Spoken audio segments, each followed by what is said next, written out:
বেশ, তো coordination chemistry second lecture শুরু করছি আমরা। আজকে আমরা মেইনলি যেটা পড়বো সেটা হচ্ছে একটা কোঅর্ডিনেশন কেমিস্ট্রি, অর্থাৎ কোঅর্ডিনেশন কমপ্লেক্সের যে বন্ড, হ্যাঁ, যে মেটাল লিগ্যান্ড যে বন্ড, ওই বন্ডটা তৈরি হুম হচ্ছে কিভাবে। হ্যাঁ, মেটাল মানে মেটাল কমপ্লেক্সের বন্ডিং কে ব্যাখ্যা করার জন্য বিভিন্ন থিওরি, যেমন আমরা কেমিক্যাল বন্ডিং এ পড়েছিলাম যে একটা বন্ডকে, একটা সমযোজী বন্ধনকে, একটা কোভ্যালেন্ট বন্ডকে ব্যাখ্যা করার জন্য বিভিন্ন থিওরি আসলো। যেমন প্রথমে আসলো লুইস ডট থিওরি, তারপর আসলো হ্যাঁ ভিএসি এর থিওরি, তারপরে ভিবিটি ভ্যালেন্স বন্ড থিওরি, তারপর মলিকুলার অরবিটাল থিওরি। তেমনি এই কোঅর্ডিনেশন কমপ্লেক্স গুলোর বন্ডিং কে ব্যাখ্যা করার জন্য এরকম থিওরি আছে। প্রথমে খুব বেসিক ধারণা দিয়েছিল ভার্নারের কোঅর্ডিনেশন তত্ত্ব বা ওয়ার্নার্স কোঅর্ডিনেশন থিওরি। ঠিক আছে, আমি ওটা হুম লিখি প্রথমে।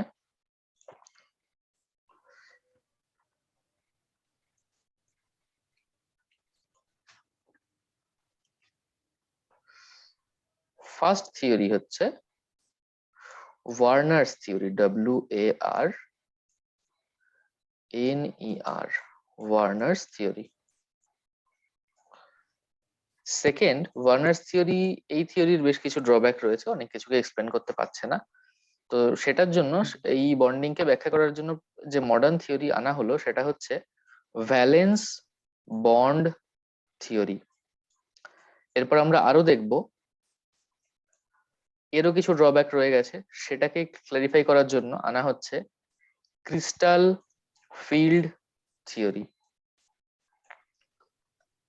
তারও হুম কিছু ড্রব্যাক রয়েছে, সেটাকে রেকটিফাই করে নতুন যে থিওরি আসছে সেটা হচ্ছে লিগ্যান্ড ফিল্ড থিওরি, LFT। তো আমাদেরকে হুম মেইনলি আমাদের সিলেবাসে এই দুটোই আছে, এই দুটোই আমাদেরকে মেইনলি পড়তে হবে। ভার্নার্স থিওরি তো আছে, এটা হয়ে গেছে আগের দিন। তো হ্যাঁ, ভিপিটি হুম এবং সিএফটি অর্থাৎ ভ্যালেন্স বন্ড থিওরি এবং ক্রিস্টাল ফিল্ড থিওরি, এই দুটো আমরা আজকে দেখবো। তো শুরু করা হুম হচ্ছে ভ্যালেন্স বন্ড থিওরি। তো এটার শুরুতে এর বেশ কিছু অ্যাজাম্পশন আছে যেগুলো যে কোনো বইয়ে পাওয়া যায়। ঠিক আছে, তো বেসিক জিনিস আমরা আস্তে আস্তে এমনি সাবজেক্টেই ঢুকি মেইনলি। প্রথমে হচ্ছে কোঅর্ডিনেশন নাম্বার। আমরা জেনারেলি যে কোঅর্ডিনেশন নাম্বার গুলো নিয়ে ডিসকাস করব সেগুলো হচ্ছে কোঅর্ডিনেশন নাম্বার 4, কোঅর্ডিনেশন নাম্বার হুম 6। কোঅর্ডিনেশন নাম্বার 4 এর দুই ধরনের জিওমেট্রি নিয়ে আমরা কথা বলবো। একটা হচ্ছে টেট্রাহেড্রাল জিওমেট্রি, একটা হুম হচ্ছে স্কোয়ার প্ল্যানার জিওমেট্রি। টেট্রাহেড্রাল কেমন হয় আমরা দেখতে জানি, কেমন হয়, যে একটা মিথেন মলিকিউল যেমন দেখতে হয় এরকম এরকম হুম হুম, এই। হ্যাঁ আর স্কোয়ার প্ল্যানার হচ্ছে এরকম এরকম, মাঝখানে মেটাল থাকবে আর এরকম চারটে কোণায় চারটে লিগ্যান্ড থাকবে। এই হচ্ছে হুম জিওমেট্রি। বেশ, 6 এ কোঅর্ডিনেশন নাম্বার যখন 6, তখন জিওমেট্রি হতে পারে, আমরা যেটা নিয়ে মেইনলি ডিসকাস করব সেটা হচ্ছে একটাই, সেটা সেটা হচ্ছে অক্টাহেড্রাল। হুম বেশ, এবার হাইব্রিডাইজেশন। এই ভ্যালেন্স বন্ড থিওরিতে একটা মেটাল লিগ্যান্ড বন্ডকে কনসিডার করা হয়েছে একটা কোভ্যালেন্ট বন্ড হিসেবে, যে অ্যাজিউম করে নেওয়া হয়েছে যে এটা যেন একটা কোভ্যালেন্ট বন্ড। তো কোভ্যালেন্ট বন্ডে আমরা দেখেছি যে হাইব্রিডাইজেশন হয়, সেসবের কনসেপ্ট রয়েছে, আমরা কেমিক্যাল বন্ডিং চ্যাপ্টারে দেখেছি। তো এখানেও তেমন এই হাইব্রিডাইজেশনের কনসেপ্ট ইউজ করে এই মেটাল লিগ্যান্ড যে বন্ডিং, এই জিনিসটা ব্যাখ্যা করার চেষ্টা করা হলো।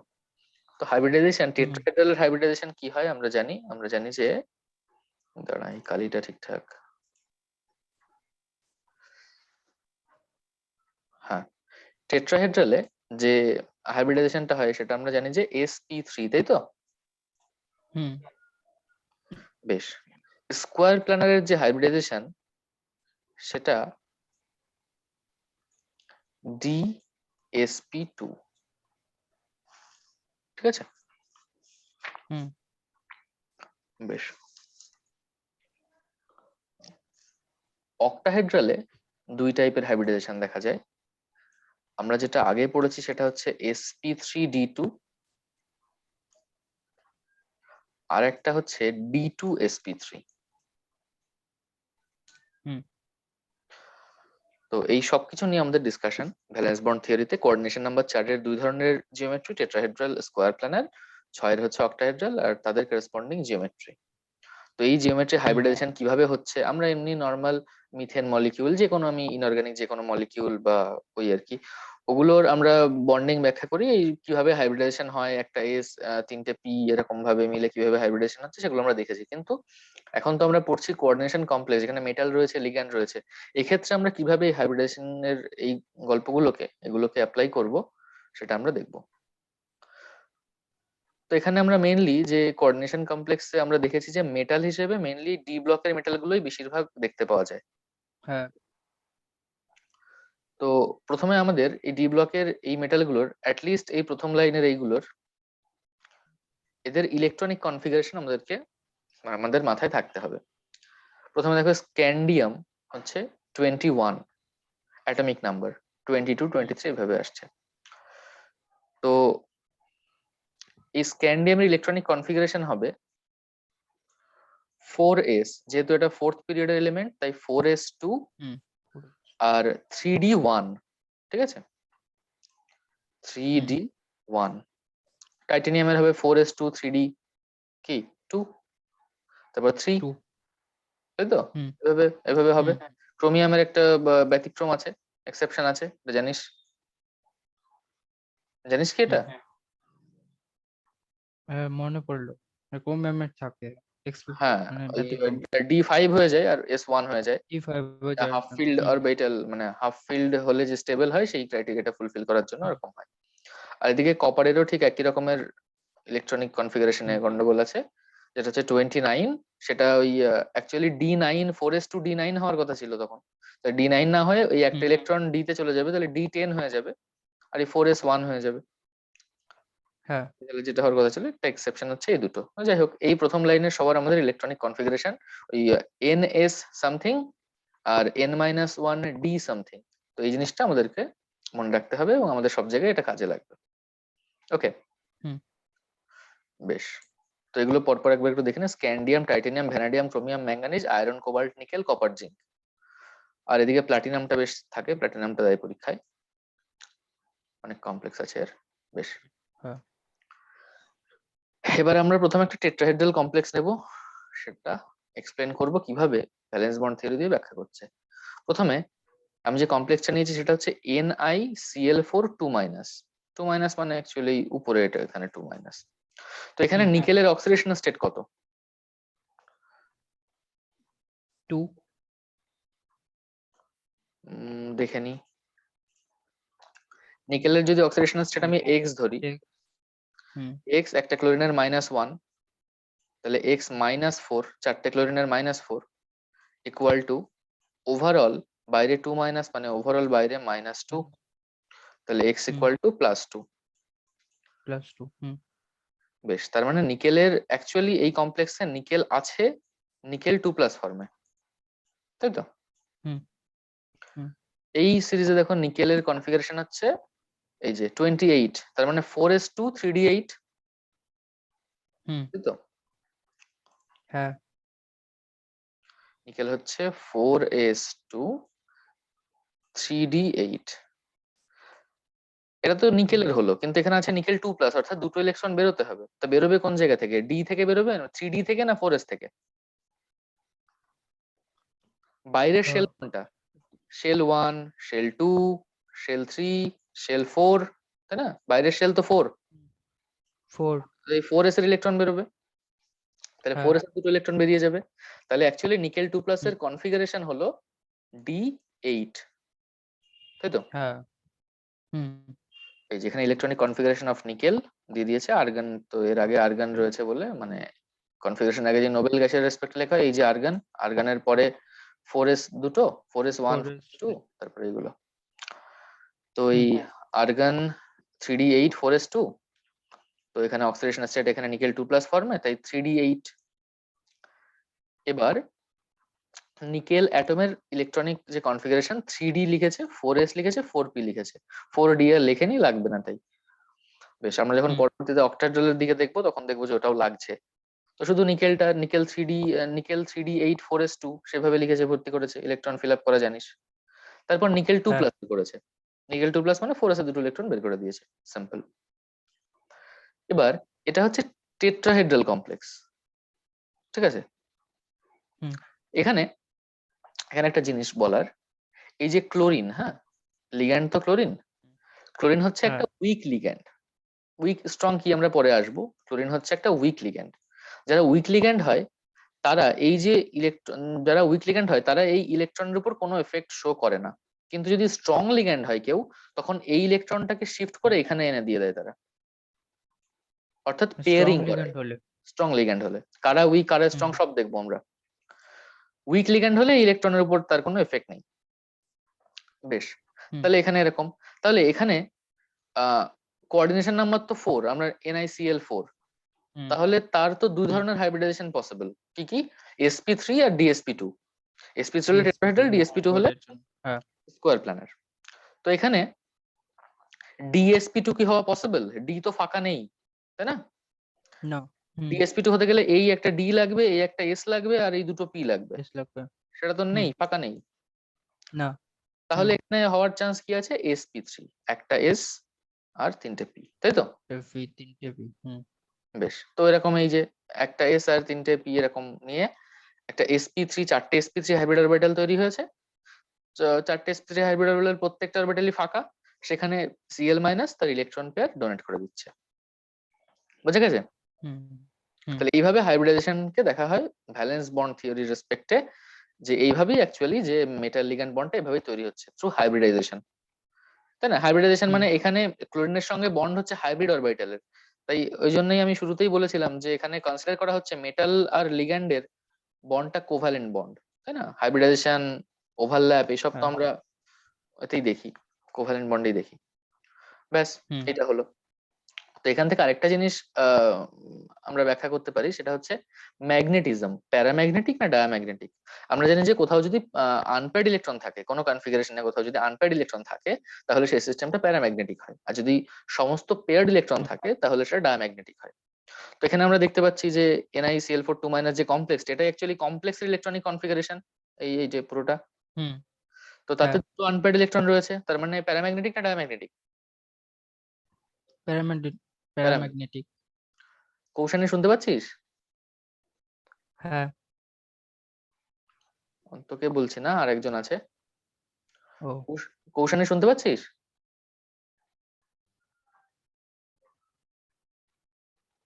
হ্যালো?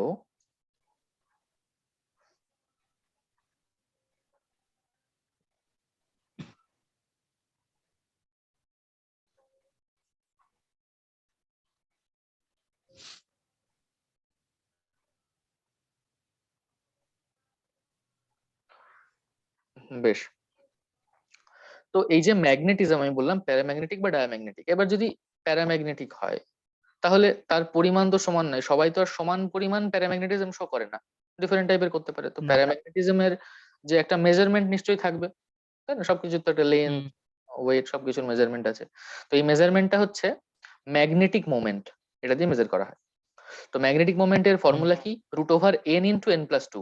n মানে হচ্ছে number of unpaired electron, √n hmm × n+2 রুটের মধ্যে। আর bm মানে হচ্ছে তার ইউনিটটা হচ্ছে bm মানে হচ্ছে বোর ম্যাগনেটন। লিখে দিচ্ছি এখানে, BOHR বোর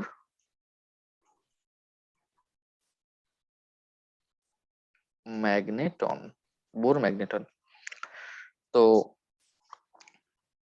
এটা হচ্ছে √n × n+2। তাহলে এখানে n কত? দুটো, এই যে। হুম তাহলে 2 × 2 + 2, √8 বোর হুম ম্যাগনেটন। তো ম্যাগনেটিক মোমেন্ট কোন একটা কমপ্লেক্স দিয়ে তোমাকে জিজ্ঞাসা করতে পারে যে তার ম্যাগনেটিক মোমেন্ট কত, ক্যালকুলেট করো। তাহলে প্রথমে আমি এভাবে সেই কমপ্লেক্সটাকে দেখবো, আগে মেটালের অক্সিডেশন স্টেট দেখবো, তারপরে সেইভাবে ইলেকট্রনিক কনফিগারেশন লিখবো, তারপরে দেখবো কি হাইব্রিডাইজেশন হচ্ছে, তারপরে সে হাইব্রিডাইজেশন করে তারপরে দেখবো যে আনপেয়ার্ড ইলেকট্রন কতগুলো আছে, তাই তো? সেই সংখ্যাটা বসিয়ে দেবো। হুম তাহলে যে ডায়াম্যাগনেটিক, তার এই ম্যাগনেটিক মোমেন্টের ভ্যালু কত? মানে কোনটা ডায়াম্যাগনেটিকের? হ্যাঁ, কোন একটা কমপ্লেক্স ধরো ডায়াম্যাগনেটিক, তাহলে তার ম্যাগনেটিক মোমেন্টের ভ্যালু কেমন হবে? তাতে কি কোনো আনপেয়ার্ড ইলেকট্রন টু। থাকবে? না তাহলে তো থাকবে না। Unpaired তাহলে n = 0 তখন। না থাকলে জিরো হবে। হ্যাঁ। হুম তাহলে 0 × 0 + 2, তাহলে 0, তাই তো? জিরো। তাহলে ডায়াম্যাগনেটিকের ক্ষেত্রে, ডায়াম্যাগনেটিক কমপ্লেক্সের ক্ষেত্রে ম্যাগনেটিক মোমেন্ট 0।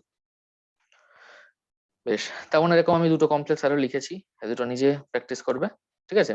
কপারের হুম এখানে হুম কপারটা অক্সিডেশন স্টেট দেখবি, তারপরে কিছুই না, তারপরে এভাবে ইলেকট্রনিক কনফিগারেশন। 4 কপার 4 এখানে 2+ আছে, কপার 2+ কি হবে দেখ, এখানে কপার 29, তো দুটো ইলেকট্রন বের করে দিবি, যা হবে তাই। সেভাবে ডি কনফিগারেশন হ্যাঁ লিখে করতে পারবি তো তাহলে। হুম ওটা করবি, লাস্টে কত বোর মানে ম্যাগনেটিক মোমেন্ট কত বোর ম্যাগনেটন হচ্ছে সেটাও বের করবি। হুম নেক্সট আমরা আরেকটা দেখি, NiCO4 নিকেল। এখানে সিও এর তো কোনো চার্জ নেই, তাই তো? না তাহলে হুম নিকেলের অক্সিডেশন স্টেট কত এখানে? 1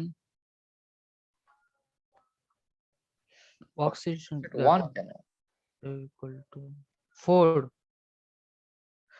এক্স প্লাস, এটা তো নিউট্রাল, কার্বন মনোক্সাইড তো হ্যাঁ নিউট্রাল, তাই না? neutral তাহলে এটা তো 0, হুম 4 × 0 সমান হুম ওভারঅল চার্জও 0। equal 4 0 হ্যাঁ নিকেল ওভারঅল চার্জ হ্যাঁ তাহলে 0 এখানে 0 শুধু নিকেল অ্যাটমের সঙ্গেই, নিকেল অ্যাটমেই লিগ্যান্ড তার ইলেকট্রন দেবে, তাই তো? হ্যাঁ বেশ, তাহলে নিকেল অ্যাটমের ইলেকট্রনিক কনফিগারেশন লেখা হয়েছে এইভাবে। হুম এবার এই যে আর সিও P4 লিগ্যান্ডটা, টাও ফাঁকা হুম, মানে P4 টা ফাঁকা থাকবে মানে যেটা আছে দেখ না, মানে 4p টা এখানে সিও হচ্ছে স্ট্রং লিগ্যান্ড। স্ট্রং হুম লিগ্যান্ড আমরা বলেছিলাম পেয়ারিং করে, তাই তো? হ্যাঁ এই হ্যাঁ একটা ইলেকট্রন ধরো মনে মনে ভাবো এখানে পেয়ারিং হয়ে গেছে, এটা এখানে পেয়ারিং হয়ে গেছে, তাহলে এটা তাহলে ফাঁকা হয়ে গেছে, তাই তো? যদি হুম পেয়ারিং না হতো তাহলে 3টে পি দিয়ে আর কি হাইব্রিডেশন হতো? হতো না তো কিছু, তাই না? না হুম বেশ, মানে তাহলে তো হবে না হুম, হুম তাহলে এই স্ট্রং লিগ্যান্ড সে ফাঁকা করলো, তার মানে এসটা ফাঁকা করে দিল। তাহলে এখন এই হ্যাঁ S ফাঁকা, 3টে পি ফাঁকা, তাই তো? হুম হাইব্রিডেশন কি হবে?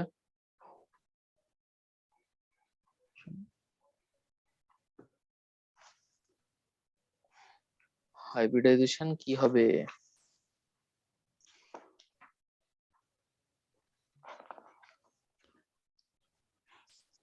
তিনটে ফাঁকা থাকলে হ্যাঁ, একটা এস ফাঁকা রয়েছে, একটা 3টে পি ফাঁকা রয়েছে। তিনটে ফাঁকা পি ফাঁকা হুম,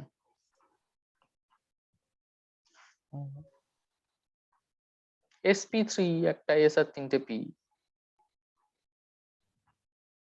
নাকি? sp3 হবে হ্যাঁ, sp3 হবে। dsp2 কি হতে পারবে? পারবে না। না না তাহলে হ্যাঁ sp3, sp3 dsp2, ডি তো পুরো হুম ভর্তি হয়ে গেছে, তাই না? পি ভর্তি হয়ে গেছে শুধু পি তিনটে ফাঁকা আছে sp3, তাহলে sp3 হলে টেট্রাহেড্রাল না স্কয়ার প্ল্যানার?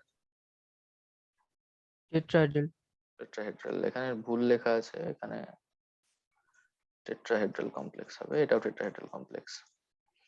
হুম বেশ, এইটা একটা NiCN4 2- বা PtCN4 2-, এটা একটা করিয়ে দিই, দাঁড়া।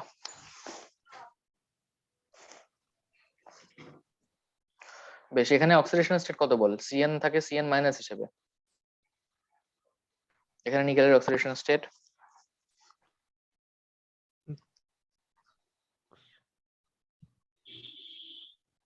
2 +2। তাহলে নিকেলের যে ইলেকট্রনিক কনফিগারেশন এখানে দেখেছিলাম তার থেকে দুটো ইলেকট্রন কমিয়ে দেবো, তাই তো? হ্যাঁ তার মানে অ্যাকচুয়ালি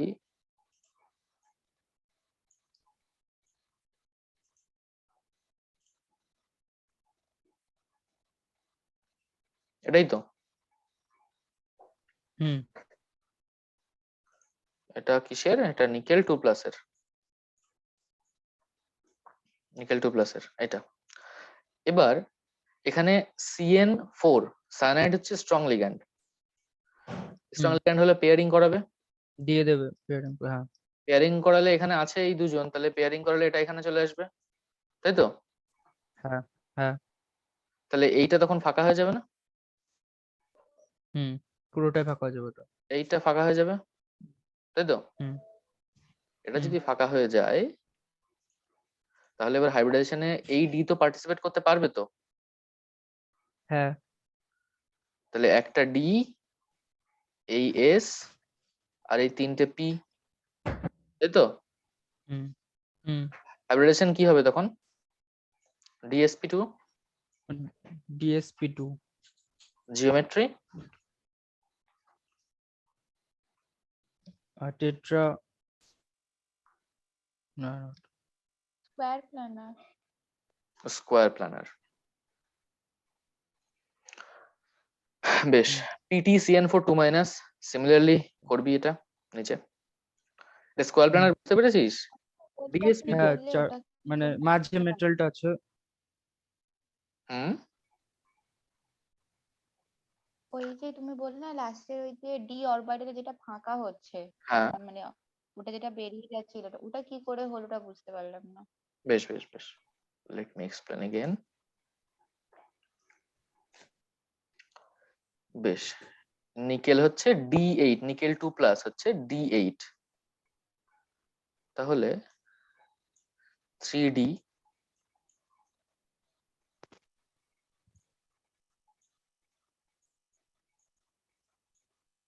4s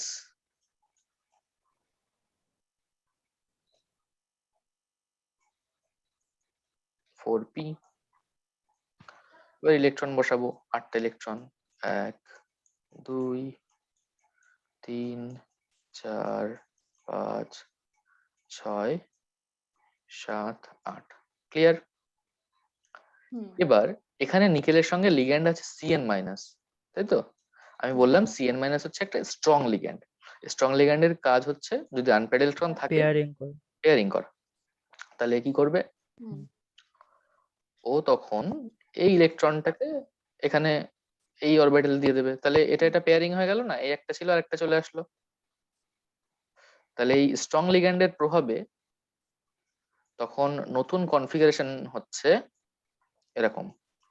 এই দুটো তো ছিল যেমন ছিল তেমন, এটাও যেমন পেয়ার ছিল হয়ে যাচ্ছে তখন। যেমন ছিল তেমন, এইটা ছিল আর এইটা এলো, রাইট? হুম 4s ফাঁকা আছে, 4p ফাঁকা হুম আছে। এবার যে হাইব্রিডেশন করব তাহলে সেই অরবিটাল গুলো আমাকে ফাঁকা রাখতে হবে, তাহলে এখানে D তো ফাঁকা আছে, 3D এটা, তাহলে D হুম একটা, S একটা, আর দুটো P নেব DsP2 করার জন্য। আমি তো লিগ্যান্ড চারটে দেখে বুঝতে পারছি যে হয় টেট্রাহেড্রাল না হয় স্কোয়ার প্ল্যানার, তার মানে sp3 না হয় DsP2, তাহলে এখানে DsP2, তাই তো? হুম হুম হুম যদি এখানে উইক লিগ্যান্ড থাকতো তাহলে কিন্তু এই পেয়ারিংটা হতো না, তখন বাধ্য হয়ে হুম আমার sp3 করতে হতো, রাইট? হুম বেশ, তাহলে এভাবেই এটা তাহলে এইবার কি হবে, এবার হাইব্রিড অরবিটাল, এই চারটে হাইব্রিড অরবিটাল তৈরি হবে এবং যে লিগ্যান্ড সায়ানাইড, প্রত্যেকটা সায়ানাইড দুটো করে ইলেকট্রন এই হাইব্রিড অরবিটালে দিয়ে দেবে। আচ্ছা, এখানে আনপেয়ার্ড হুম ইলেকট্রন আছে, n ইকুয়াল টু কত আছে? কোথাও আনপেয়ার্ড ইলেকট্রন পাচ্ছিস কোথাও? এখানে তো নেই না কোনো। নেই, তাহলে না এটা প্যারাম্যাগনেটিক না ডায়াম্যাগনেটিক? হ্যাঁ প্যারামেডিক প্যারা না ডায়া? Paramagnet diamagnetic. প্যারা মানে আনপেয়ার্ড ইলেকট্রন থাকবে, আন আন এখানে নেই তো। হুম এন হলে ওই কত বোর ম্যাগনেটন হবে, magnetic moment 0 Bohr magneton, right? Hmm ঠিক আছে, বোঝা গেছে তো? Any hmm confusion? Hmm, hmm. না না গ্রেট। এবার কোঅর্ডিনেশন নাম্বার 6, দুটো জিনিস এখানে বোঝা যাচ্ছে। প্রথম কথা, inner orbital complex, outer orbital complex. Coordination number 6 এ যে অক্টাহেড্রাল কমপ্লেক্স, সেখানে আমরা দেখলাম যে দুই টাইপের জিওমেট্রি পসিবল, দুই টাইপের হাইব্রিডাইজেশন পসিবল অক্টাহেড্রালে। কি কি? D2sp3 আর sp3d2, দুটো ডিফারেন্ট। আমি যে ধর ওই যে মেটাল গুলো নিলাম, যে মেটাল গুলো নিয়ে করলাম এখানে, এখানে 4p পরে এখানে 4d ছিল তো,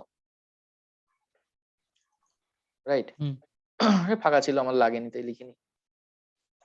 এই যে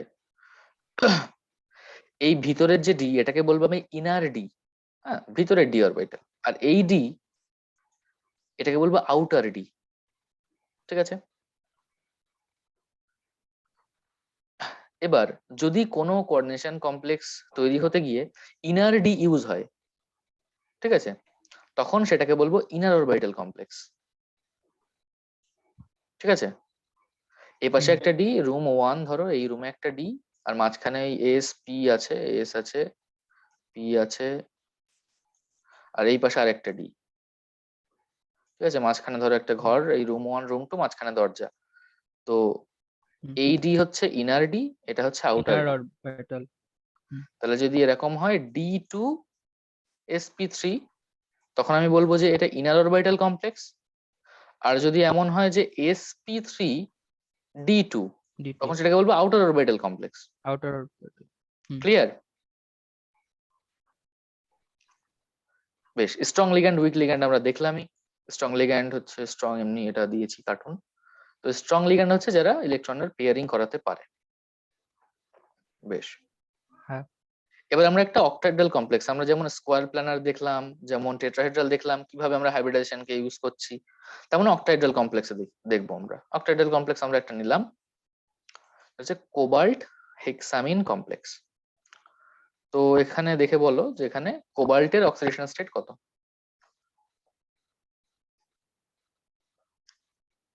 কোবাল্টের অক্সিডেশন স্টেট হচ্ছে x, ammonia neutral ligand, +0, neutral. তাই তো? এখানে 2+ না, এখানে 3+ হবে,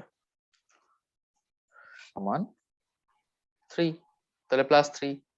হুম। এই যে হুম। Ammonia neutral ligand, oxidation state cobalt +3। Cobalt অ্যাটমের ইলেকট্রনিক কনফিগারেশন জানি আমরা। কোবাল্ট 3+ এর 3টে ইলেকট্রন বের করবো, 4s থেকে তো 2টো বেরোবেই, তারপরে এখান থেকে একটা বেরোবে, রাইট? হ্যাঁ। ঠিক আছে, ammonia is a strong field ligand. এখানে ফিল্ড কথাটা ইউজ করা ঠিক নয়, ফিল্ড কি জিনিস আমরা এখনো শিখিনি, শিখবো পরে। Strong ligand, ammonia is strong ligand. Ammonia যদি স্ট্রং লিগ্যান্ড হয়, অ্যাকচুয়ালি স্ট্রং লিগ্যান্ড বা উইক লিগ্যান্ড জিনিসটা একটা রিলেটিভ ব্যাপার। কোন একটা কমপ্লেক্সের ক্ষেত্রে হতে পারে একটা লিগ্যান্ড স্ট্রং হিসেবে বিহেভ করছে, হতে পারে অন্য কোনো কমপ্লেক্সে গিয়ে সে উইক হিসেবে বিহেভ করছে, এটা ডিপেন্ড করে কমপ্লেক্সের উপরে। But in general carbon monoxide, CO, CN, এইসব লিগ্যান্ড গুলো, আমরা যেসব লিগ্যান্ড গুলো পড়েছি পাই অ্যাসিডিক লিগ্যান্ডের মধ্যে, পাই অ্যাসিডিক লিগ্যান্ড বলে একটা, পাই অ্যাসিডিক লিগ্যান্ড বলে আমরা একটা ক্লাসিফিকেশন পড়েছিলাম, তো সেখানে আমরা যেগুলো দেখেছি, তো সেই ধরনের লিগ্যান্ড গুলো ইন জেনারেল তারা বরাবরই স্ট্রং ফিল্ড, যেখানেই যায় স্ট্রং ফিল্ড হিসেবেই বিহেভ করে। কিন্তু মিডিয়াম মাঝামাঝির কিছু লিগ্যান্ড, মাঝামাঝি কেন বলছি এটা আমরা পরে বলবো, এর একটা সিরিজ রয়েছে, স্ট্রং থেকে উইক বা উইক থেকে স্ট্রং, এর একটা সিরিজ রয়েছে, দেখবো আমরা পরে। তো মাঝামাঝি যারা রয়েছে, অ্যামোনিয়া এইসবগুলো, এরা রিলেটিভ, এরা কোনো কোনো কমপ্লেক্সে স্ট্রং, কোনো কোনো কমপ্লেক্সে উইক। এখানে এটা স্ট্রং হিসেবে বিহেভ করছে, কিছু কিছু এগুলো আমাদেরকে জানতে হবে এক্সাম্পল করতে করতে, যে হ্যাঁ এইটা এই কমপ্লেক্সে অ্যামোনিয়াটা স্ট্রং হিসেবে বিহেভ করে। তো এখানে যদি এটা হচ্ছে কোবাল্ট 3+ আয়ন যেটা আমার কমপ্লেক্সে রয়েছে, এবার যদি অ্যামোনিয়া স্ট্রং ফিল্ড লিগ্যান্ড হয়, তাহলে ও পেয়ারিং করবে 4টে আনপেয়ার্ড আছে। তো ধরো এই ইলেকট্রনটাকে এখানে নিয়ে চলে গেল, এটাকে এখানে নিয়ে চলে গেল, তাহলে কি 2টো রুম ফাঁকা হলো তো, তাই না? নতুন কনফিগারেশন কেমন হবে? এখানে 2টো, এখানে 2টো, এখানে 2টো, এই দুটো এখানে ফাঁকা, দুটো আর দুটো ফাঁকা থাকবে। এখানে এই সবগুলো ফাঁকা। তাহলে এটা তো অক্টাহেড্রাল কমপ্লেক্স, আমরা এই ডেন্সিটি বলছি, এই কোঅর্ডিনেশন নাম্বার দেখেই বলতে পারছি যে এটা একটা অক্টাহেড্রাল কমপ্লেক্স। তাহলে হাইব্রিডেশন হতে পারে D2sp3 বা sp3d2। তাহলে এখানে আমরা কি দেখতে পাচ্ছি, 2টো ডি ফাঁকা হয়ে গেছে, তাহলে D2sp3 হয়ে যাবে, তাই তো? এটা তো হ্যাঁ। ডি, এটা 3D, এটা 4s, এটা 4p, তাহলে D2, 2টো ডি, একটা এস আর 3টে পি, তাই D2sp3। ঠিক আছে, তাহলে এবার এখানে হুম। প্রত্যেকটা অ্যামোনিয়া লিগ্যান্ড তার লোন পেয়ারে 2টো ইলেকট্রন এখানে ডোনেট করে দেবে। এই হলো আমার, এইভাবে বন্ডিং কে আমি ব্যাখ্যা করলাম যে কোবাল্ট হেক্সামিন কমপ্লেক্স কিভাবে তৈরি হয়। বেশ, তাহলে হাইব্রিডাইজেশন D2sp3। এখানে আনপেয়ার্ড ইলেকট্রন কত?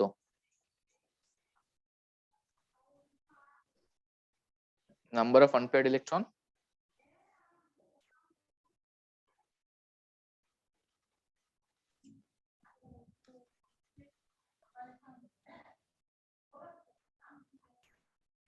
কি রে আনপেয়ার্ড ইলেকট্রন দেখে বলতে পারছিস না?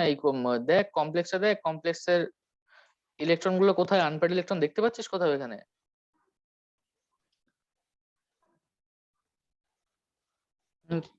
চারটে। কোথায় চারটে? এই সব দেখছিস কেন? তো শুধু কোবাল্ট সি প্লাস আয়ন, এটা তো কমপ্লেক্স, দেখতে হবে তো কমপ্লেক্স।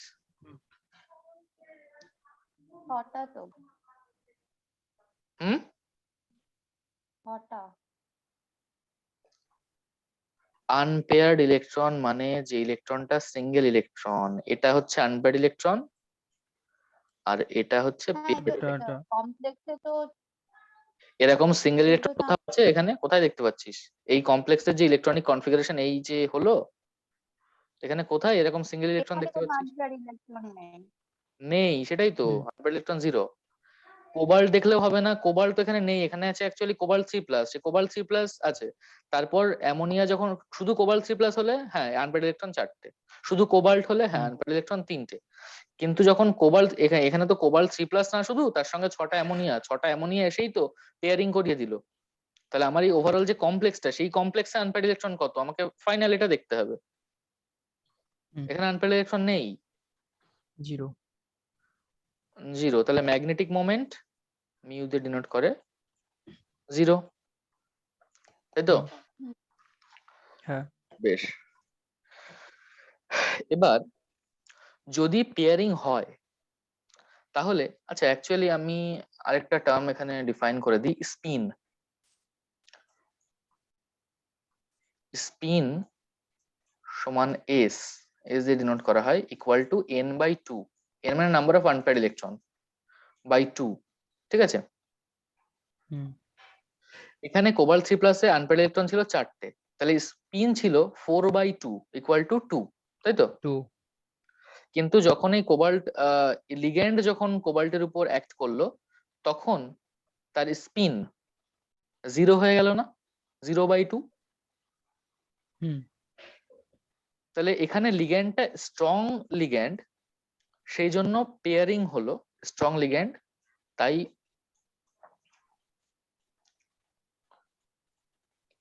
পেয়ারিং হলো স্ট্রং লিগ্যান্ড বলে পেয়ারিং হলো, পেয়ারিং হলো। কিন্তু যদি উইক লিগ্যান্ড থাকতো তাহলে তো এই চারটি ইলেকট্রন এভাবেই থাকতো, তাই না? হ্যাঁ উইক পেয়ারিং লিগ্যান্ডের হতো ক্ষমতা না। নেই, তাহলে তখন স্পিন বেশি থাকতো। তাহলে উইক লিগ্যান্ড হলে স্পিন বেশি হয় না স্ট্রং লিগ্যান্ড হলে স্পিন বেশি হয়? উইক লিগ্যান্ড হলে। উইক লিগ্যান্ড হলে স্পিন বেশি হয়। তাই যখন লিগ্যান্ড উইক থাকে তখন সেটাকে আমরা বলবো high spin complex.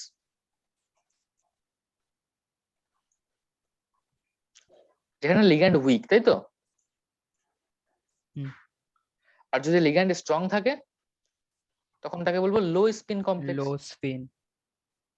Strong ligand থাকলে লো স্পিন, আর উইক লিগ্যান্ড থাকলে হাই স্পিন। তাহলে এই যে আমার এই কোবাল্ট হেক্সামিন কমপ্লেক্সটা, এটা স্ট্রং, এটা হাই স্পিন না low spin? High spin. High spin. High spin হলে উইক লিগ্যান্ড থাকে, ওই এখানে অ্যামোনিয়া উইক লিগ্যান্ড, না না তাহলে লো স্পিন লো। লো স্পিন। তাহলে এটা এই কমপ্লেক্সটা আমার হচ্ছে একটা লো স্পিন কমপ্লেক্স। আচ্ছা, এর হাইব্রিডাইজেশন কি বেরোলো finally? S D D2sp3। Two S P three. তাহলে এটা ইনার অরবিটাল কমপ্লেক্স না outer orbital complex?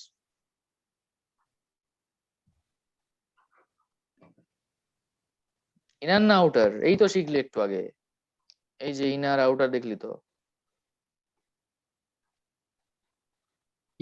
Inner inner orbital complex, d two inner orbital complex. কমপ্লেক্সটা প্যারাম্যাগনেটিক না ডায়াম্যাগনেটিক?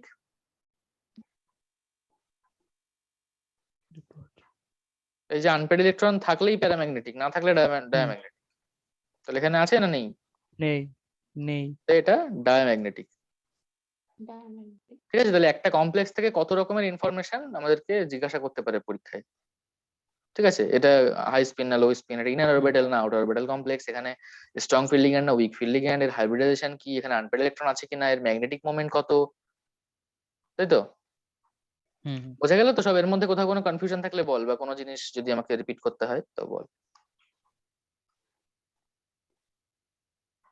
কোথাও কোনো কনফিউশন এর মধ্যে? না। বেশ, তেমনি আরেকটা আছে এখানে COF6 3-, এটা করতে পারবি। এখানেও কোবাল্ট 3+ রয়েছে, কিন্তু F এখানে স্ট্রং লিগ্যান্ড নয়, উইক লিগ্যান্ড। তাই দেখো এখানে কোনো পেয়ারিং করেনি। পেয়ারিং না করলে D2sp3 এর হতে পারবে না, হবে কি না। sp3d2, তাই তো? হুম। তাহলে এটা তখন আউটার অরবিটাল কমপ্লেক্স হয়ে যাবে, হুম। এর হাইব্রিডেশন হয়ে যাবে sp3d2। এটা তখন লিগ্যান্ডটা যখন লিগ্যান্ডটা হচ্ছে এখানে উইক ফিল্ড, না উইক লিগ্যান্ড, ফিল্ড বলছি না, উইক লিগ্যান্ড। আর এখানে আনপেয়ার্ড ইলেকট্রন কত, n ইকুয়াল টু, এই যে এই কমপ্লেক্সটা, এই যে কমপ্লেক্স দেখতে পাচ্ছ, আনপেয়ার্ড ইলেকট্রন 4টে, হুম। n4। তাহলে এখানে ম্যাগনেটিক মোমেন্ট বের করতে পারি √4 × 4 + 2, √24 4 ম্যাগনেটন। এই কমপ্লেক্সটা প্যারাম্যাগনেটিক। বেশ, যেহেতু এটা উইক লিগ্যান্ড তাই এটা হাই স্পিন কমপ্লেক্স। এর স্পিন ভ্যালু হচ্ছে n/2, n মানে এখানে 4টে, তাহলে 4/2 মানে হচ্ছে 2, 2। তাই তো? তো এতগুলো হ্যাঁ, ইনফরমেশন তাহলে যে কোনো কমপ্লেক্স দিলে বের করা যাবে তো? একটা কমপ্লেক্স থেকেই পাওয়া যায়। হ্যাঁ। বেশ, তাহলে বোঝা গেল এই কেন এরকম এই থিওরি গুলো আসছে। একটা কমপ্লেক্স থেকে কত কিছু ব্যাখ্যা করা যাচ্ছে। জাস্ট বন্ডিং ব্যাখ্যা করতে গিয়ে আমরা ম্যাগনেটিজম পেলাম, অনেক কত ধরনের জিনিসপত্র আমরা একটা কমপ্লেক্স থেকে আমরা পেলাম। বেশ, একটা স্পেশাল কেস দেখি আমরা, D9 টেট্রাহেড্রাল আর D7 অক্টাহেড্রাল। আগে আমরা D9 টেট্রাহেড্রাল দেখি। এইটা হচ্ছে D9 টেট্রাহেড্রাল। দেখ, D তে 9টা ইলেকট্রন আছে, 2 4 6 8 9। হুম। এবার কি হয়, এখানে আমাদের জেনারেল কনসেপ্ট অনুযায়ী আমরা যদি স্ট্রং ফিল্ড লিগ্যান্ড দিই তাহলেও তো কোনো পেয়ারিং হবে না। পেয়ারিং কার সঙ্গে হবে, নেই তো। তার মানে আমাদের মনে হুম। হতে পারে যে এটা যেন সব সময় sp3 হবে, তাই না? হাইব্রিডাইজেশন হ্যাঁ। টেট্রাহেড্রাল বলছি, dsp2 হতে পারবে না। আমি স্ট্রং লিগ্যান্ড দিয়ে কি করব? পেয়ারিং করার তো কিছু নেই, রাইট? তাহলে মনে হতে পারে যে শুধু sp3 হবে সব সময়, তাই তো? dsp2 হওয়া পসিবলই না, তাই তো? না। হুম। কিন্তু কি হচ্ছে, ওই স্ট্রং লিগ্যান্ড এখানে আরো একটা কাজ করতে পারে, সেটাই স্পেশাল কাজ এখানে। যে ও কি করবে, ইলেকট্রনটা যেমন পেয়ারিং করে তেমন ইলেকট্রন এক্সাইটও করে। এই ইলেকট্রনটাকে এক্সাইট করে যদি ও এখান থেকে সরিয়ে এইখানে পৌঁছে দেয়, তখন এই ডি ফাঁকা হয়ে গেল, এই একটা ডি ফাঁকা হয়ে গেল, একটা এস তো ফাঁকা আছেই, আর দুটো ডি তখন ফাঁকা থাকবে, রাইট? হুম। হুম। আর এই 4টে তো ভর্তি আছে, আর এইখানে একটা ইলেকট্রন থাকবে, তাহলে তখন DsP2 হতে পারবে না?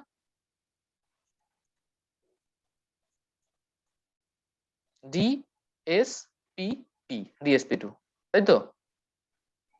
হুম। তাহলে তখন সিস্টেমটা কেমন হবে, এইটা ফাঁকা, এইটা ফাঁকা, এইটা ফাঁকা, এইটা ফাঁকা, এখানে ইলেকট্রনটা, DsP2 সংকরায়ন বা হাইব্রিডাইজেশন, রাইট? হুম। বেশ, তো এই D9 টেট্রাহেড্রালের ক্ষেত্রে স্পেশাল কেস, এখানে এই ধরনের ঘটনা ঘটতে পারে। তো D9 দু রকমেরই হয়, sp3 ও হয়, আর তোমার DsP2 ও হয়, ঠিক আছে? sp3 কখন হবে, যদি আমি উইক লিগ্যান্ড দিই। উইক লিগ্যান্ড এক্সাইটেশনও করবে না। উইক লিগ্যান্ড দিলে পেয়ারিং তো হবেই না, এক্সাইটেশনও হবে না। তাহলে উইক লিগ্যান্ড দিলে এখানে sp3 টেট্রাহেড্রাল, আর স্ট্রং লিগ্যান্ড দিলে DsP2 স্কোয়ার প্ল্যানার। বোঝা গেছে? হুম। বেশ, এবার D7 অক্টাহেড্রাল, ঠিক এরকমই সেম কেস একটা। D7 অক্টাহেড্রাল, আমরা D7 আঁকি।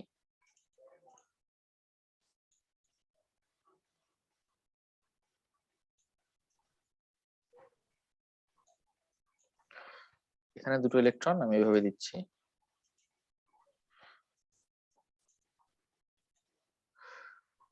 এক দুই তিন চার পাঁচ ছয় সাত। আচ্ছা, এখানে যদি স্ট্রং লিগ্যান্ড দিই তাহলে একটা পেয়ারিং হবে, তাই তো? হুম। এটা এখানে চলে যাবে, তাহলে কি হবে, এইখানে একটা থাকবে আর এইটা ফাঁকা থাকবে, তাই তো? থাকবে না। হ্যাঁ। তাহলে যখন অক্টাহেড্রাল তখন D2sp3 হতে পারে বা sp3d2 হতে পারে। তা D2sp3 কি পসিবল? দুটো ডি তো ফাঁকা হচ্ছে না, এটা যদি শিফটও করে এখানে পেয়ারিংও হয়, তাও তো একটা ডি ফাঁকা হচ্ছে পুরো, এটা তো একটা ইলেকট্রন রয়ে গেছে। তাহলে আমাদের হুম। মনে হতে পারে ইন জেনারেল এটা অলওয়েজ sp3d2 হওয়া পসিবল, তাই তো? বাইরের ডি, এই পাশের যে ডি আছে দূরের ডি, সেই ডি ইউজ করবে, ভিতরের ডি ইউজ করতে পারবে না। না। কিন্তু এখানেও সেই ঘটনা ঘটে যে এখান থেকে সেই যে ইলেকট্রনটা, এইটা পেয়ারিং হলো এখানে, আর এই ইলেকট্রনটা সেই বাইরের পি অরবিটালে, এটা পি অরবিটালে না, এটা এস অরবিটালে, একদম বাইরের এস অরবিটাল, সেখানে গিয়ে শিফট হয়। তখন এখানে এই দুটো ডি ফাঁকা হয়ে যায়, একটা পেয়ারিং এর ফলে ইলেকট্রন এখানে চলে আসে, আরেকটা ইলেকট্রন এখানে, সেটা শিফট হয়ে যায়। তাহলে অ্যাকচুয়ালি এটা হয় 3d থেকে 5s এ ইলেকট্রনের ট্রান্সফার হয়, 5s, এখানে ইলেকট্রন ট্রান্সফার হয়, তাহলে ইলেকট্রনের ট্রান্সফার হয়ে গেল। তাহলে এখানে দুটো ডি ফাঁকা হয়ে গেল, তো এটাও ফাঁকা, ইলেকট্রন চলে গেছে, এটাও ফাঁকা, ইলেকট্রন পেয়ার হয়ে গেছে, তাহলে তখন D2sp3 হতে পারবে, তাই তো? হ্যাঁ। বেশ, তাহলে এই দুটো কেস আমাদেরকে খেয়াল রাখতে হবে, যেখানে মনে হচ্ছে যেন পেয়ারিং হলে পেয়ারিং হবে না, তাই আমাদের সবসময় sp3 হবে বা সবসময় sp3d2 হবে, কিন্তু ব্যাপারটা তেমন নয়। বেশ, এই দুটো ইয়ে ছিল। তো এই মোটামুটি ভ্যালেন্স বন্ড থিওরি শেষ। নেক্সট থিওরি হচ্ছে ক্রিস্টাল ফিল্ড থিওরি। তো ভ্যালেন্স বন্ড থিওরির বেশ কিছু ড্রব্যাক রয়েছে, যেমন একটা কমপ্লেক্সে কালার কিভাবে, এই যে কোঅর্ডিনেশন কমপ্লেক্স গুলো আমরা নিয়ে আলোচনা করছি, এই কমপ্লেক্স গুলোর বেশ সুন্দর সুন্দর কালার আছে, এই কালার কিভাবে আসলো, কেন হলো, এসব ব্যাখ্যা করতে পারে না। তারপরে এই যে স্ট্রং ফিল্ড, উইক ফিল্ড, এরা কি জিনিস, কেন স্ট্রং ফিল্ড, কেন উইক ফিল্ড, উইক লিগ্যান্ড আর কি, কেন, কিভাবে সে হুম। স্ট্রং বিহেভ করছে, কিভাবে সে উইক বিহেভ করছে, এরকম আরো বেশ কিছু জিনিসপত্র আছে, বা বেশ কিছু ইয়ে আছে যেগুলোকে এই শুধু ভ্যালেন্স বন্ড থিওরি দিয়ে ব্যাখ্যা করা যাচ্ছে না। দেন কি করতে হবে? তখন ক্রিস্টাল ফিল্ড থিওরি দেওয়া হলো, বিজ্ঞানীরা দিলেন নতুন একটা থিওরি, যেখানে তারা বলছেন যে ভিবিটিতে বা ভ্যালেন্স বন্ড থিওরিতে ধরেছিল যে মেটাল লিগ্যান্ড বন্ডটা ফুললি কোভ্যালেন্ট বন্ড, সমযোজী বন্ধন। এই ক্রিস্টাল ফিল্ড থিওরিতে এরা বললেন আমরা কনসিডার করব যে মেটাল লিগ্যান্ড বন্ডটা ফুললি আয়নিক, এখানে metal N plus ligand minus বা লোন পেয়ার আছে এরকম। তো এই ক্রিস্টাল ফিল্ড থিওরি তাহলে মেইন ডিফারেন্স কি ভিবিটি আর সিএফটির?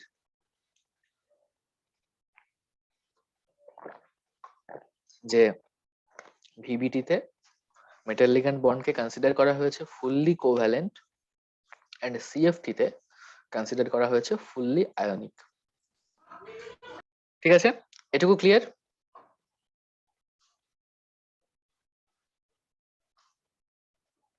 হ্যালো? হ্যালো। হুম, বেশ।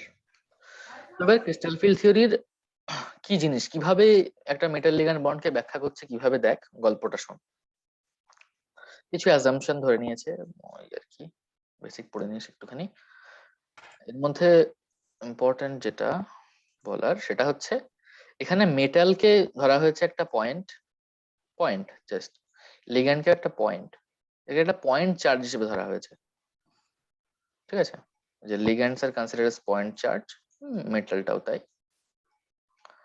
বেশ, ডি অরবিটাল, এখানে মেইনলি তো ডি অরবিটাল আমরা পার্টিসিপেট করাচ্ছি। ডি অরবিটাল কত ধরনের হয় আমরা জানি, 5 ধরনের ডি অরবিটাল, 5টা যে ডি অরবিটাল থাকে তার মধ্যে d x Y, Y z আর এক্স জেড, আর d x square minus Y square, D Z square. হুম। বেশ, এই কিউবটা যদি কনসিডার করিস, কিউবের এই দিকটা যদি এক্স অ্যাক্সিস, এই দিকটা যদি ওয়াই অ্যাক্সিস, উপরটা যদি জেড অ্যাক্সিস হয়, তাহলে এইটা হচ্ছে ডি এক্স ওয়াই অরবিটাল, ঠিক আছে? অ্যাকচুয়ালি আমি 2D প্লেনে এঁকে দেখাই, বেটার হবে।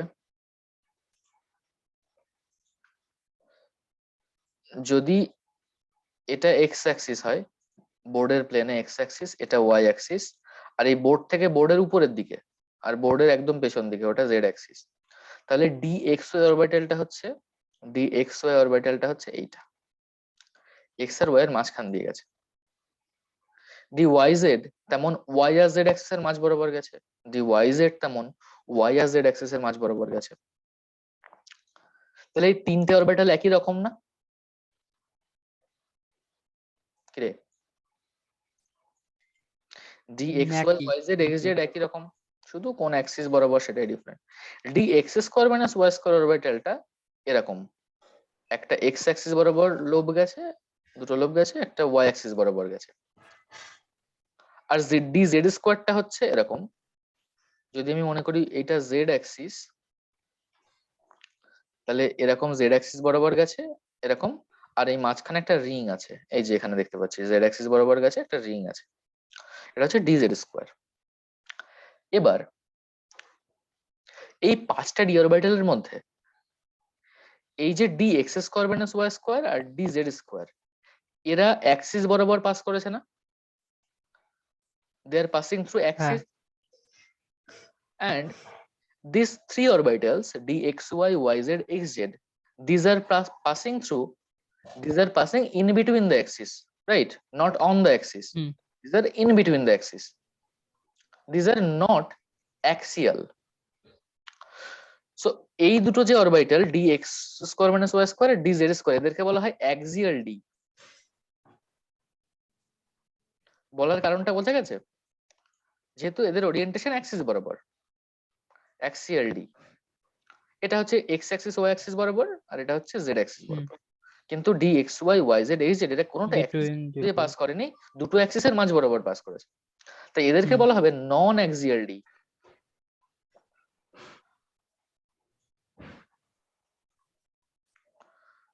নন অ্যাক্সিয়াল ডি। তাহলে আমরা যে ডি অরবিটাল এতদিন আমরা লিখে আসছি, এরা এইভাবে লিখে আসছি না? তাহলে পাঁচটা ডি অরবিটালকে তো আমরা একই সেম এনার্জি ধরছি, তাই না? হ্যাঁ কিন্তু আমরা দেখছি পাঁচটা ডি অরবিটালের মধ্যে তিনটে একরকম, দুটো অন্যরকম, তাই তো? দেখ এবার কি হয়। এই ক্রিস্টাল ফিল্ড থিওরিতে কনসিডার করা হচ্ছে যে ধরো ইউনিভার্সে কোথাও কিচ্ছু নেই, শুধু একটা কিউবিক সিস্টেম আছে, যার একদম মাঝখানে, এই কিউবটার একদম মাঝখানে এখানে ধরো ওখানে মেটালটা রয়েছে। এই মেটালের বিভিন্ন ডি অরবিটাল আছে। মনে করো এই দিকটা হচ্ছে এক্স অ্যাক্সিস, আমি ড্র করে দিই।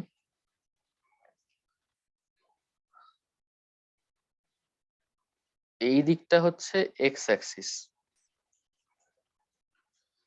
এই দিকটা হচ্ছে ওয়াই অ্যাক্সিস, উপরের দিকটা হচ্ছে জেড অ্যাক্সিস।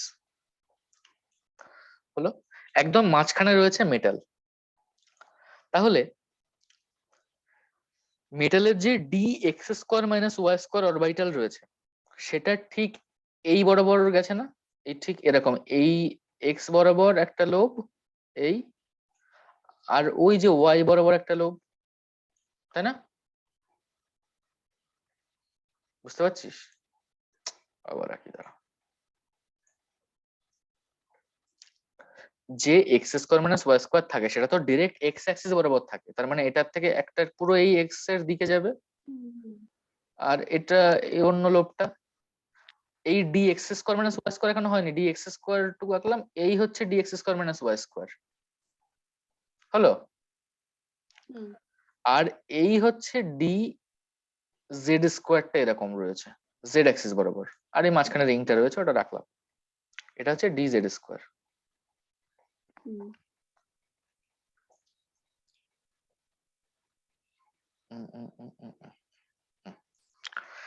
এবার একটা অক্টাহেড্রাল কমপ্লেক্স তৈরি হতে গেলে, একটা অক্টাহেড্রাল কমপ্লেক্স দেখতে কেমন আগে দেখি। এম, এইদিকে একটা এল, লিগ্যান্ড, লিগ্যান্ড, একটা লিগ্যান্ড, একটা লিগ্যান্ড, এই চারটে একই প্লেনে একই তলে আছে, হ্যাঁ।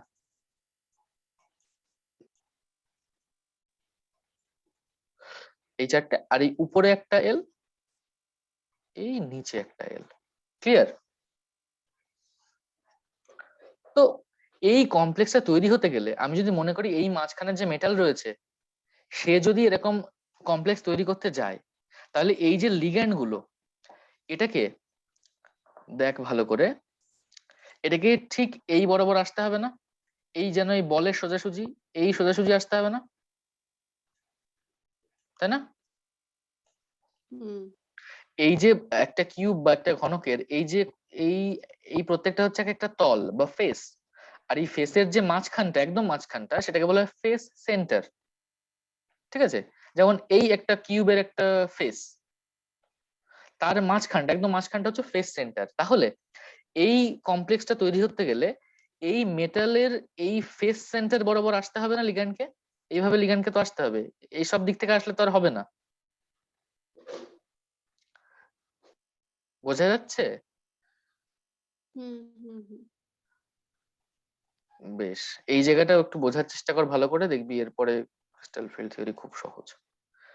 এখান থেকে একটা লিগ্যান্ড আসছে, ছটা দিক থেকে আসতে হবে। এদিক থেকে আসছে, এদিক বরাবর এখান থেকে আসছে, উপর থেকে আসছে, নিচের থেকে আসছে, ঠিক সামনে থেকে আসছে, এদিক থেকে আসছে, ওই ব্যাক সাইড থেকেও আসছে, ওই ব্যাক সাইড থেকেও আসছে। ব্যাক সাইড থেকে আসছে কি এই এই বলের পিছন এখানে লাগছে এরকম। তো এই ছটা মানে ছটা লিগ্যান্ড এরকম ছটা দিক থেকে আসছে, ছটা ফেস সেন্টার থেকে আসছে। একটা কিউবের ফেস সেন্টার ছটা, তো প্রত্যেকটা ফেসই তো ছটা, তাই প্রত্যেকটা ফেসের প্রত্যেকটা সেন্টার, ফেস সেন্টার ছটা। তো এবার আমি তো শুধু অ্যাক্সিয়াল ডি অরবিটাল গুলোকে আঁকলাম, তাই না? ডি জেড স্কোয়ার আঁকলাম, D x square minus Y square আঁকলাম, আর বাকি ডি অরবিটাল গুলো তো অন্যদিকে ওরিয়েন্ট হয়ে রয়েছেই। তাহলে এখানে যে পাঁচটা ডি অরবিটাল রয়েছে, এই তিনটে ধরো axial d orbital, non axial d orbital, আর এই দুটো হচ্ছে axial d orbital. Non axial গুলো হচ্ছে D x Y, Y Z, x z, আর অ্যাক্সিয়াল গুলো হচ্ছে D x square minus Y square, D Z square. তো এই যে অ্যাক্সিয়াল ডি গুলো, লিগ্যান্ড যখন আসছে, লিগ্যান্ডের উপর তো এই নেগেটিভ চার্জ রয়েছে, তাই না? তো সেই এই অরবিটাল যখন লিগ্যান্ডের অরবিটাল যখন অ্যাপ্রোচ করছে, তখন এই অ্যাক্সিয়াল যে ডি অরবিটাল, অ্যাক্সিয়াল ডি অরবিটালে যে ইলেকট্রন রয়েছে তাদের সঙ্গে রিপালশন হবে না? কিন্তু নন অ্যাক্সিয়াল গুলোর সঙ্গে কি তেমন রিপালশন হবে? হবে না। ওটা তো অন্য দিকে রয়েছে, কিন্তু এটা একদম মুখোমুখি পড়ছে। লিগ্যান্ডের মেটালের যে অ্যাক্সিয়াল ডি অরবিটাল সেটা যেদিকে ওরিয়েন্ট হয়ে রয়েছে, লিগ্যান্ডও আসছে সেই দিক থেকে। তাহলে একদম মুখোমুখি সংঘর্ষ হচ্ছে, কলিশন হচ্ছে, তাই না? তাহলে এই রিপালশনটা, লিগ্যান্ডের ইলেকট্রন আর মেটালের এই অ্যাক্সিয়াল ডি অরবিটালের ইলেকট্রন, এদের মধ্যে রিপালশন, এর জন্য এই অ্যাক্সিয়াল ডি গুলো আনস্টেবল হয়ে যাবে না? বা এদের এনার্জি বেড়ে যাবে না? কি মনে হয়? হুম হুম কিন্তু হ্যাঁ বাড়তে পারে যেগুলো নন অ্যাক্সিয়াল, ওদের তো এনার্জি এরকম বাড়বে না, তাই না? ওদের দিকে তো রিপালশন পড়ছে না, ওদের দিক থেকে তো লিগ্যান্ড আসছে না, রাইট? এবার এই যে লিগ্যান্ড যখন খুব দূরে ছিল, তখন ওর কাছে পাঁচটা ডি অরবিটালই সমান।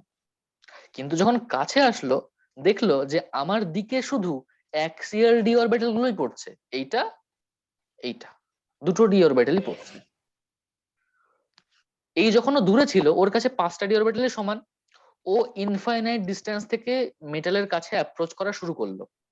যখন খুব দূরে ছিল, তখন এর কাছে যে ইলেকট্রন আছে তার একটা ইলেকট্রিক ফিল্ড যেন এর উপর একটা এফেক্ট করা শুরু করে, ইলেকট্রিক ফিল্ড। কিন্তু তাতে সে পায় কি, সে সবকটা ডি অরবিটালকে সমানভাবে সে এফেক্ট করে। দূর থেকে, খুব দূর থেকে তো ওই পাঁচটার মধ্যে ডিফারেন্সিয়েট করা পসিবল না, তাই না? মনে কর পাঁচজন দাঁড়িয়ে রয়েছে, এবং খুব দূর থেকে একজন ডাকছে যে তুই তুই আয়, ঠিক আছে, আঙুল দিয়ে দেখিয়ে ডাকছে। তো দূর থেকে তো পাঁচজনই ভাববে যে আমাকে ডাকছে, দূর থেকে ডিফারেন্সিয়েট করা পসিবল না। কিন্তু যখন সে যদি কাছে আসে, কাছে এসে যদি ইন্ডিকেট করে ডাকে, তখন বুঝতে পারবে যে না, একে একে ডাকছে।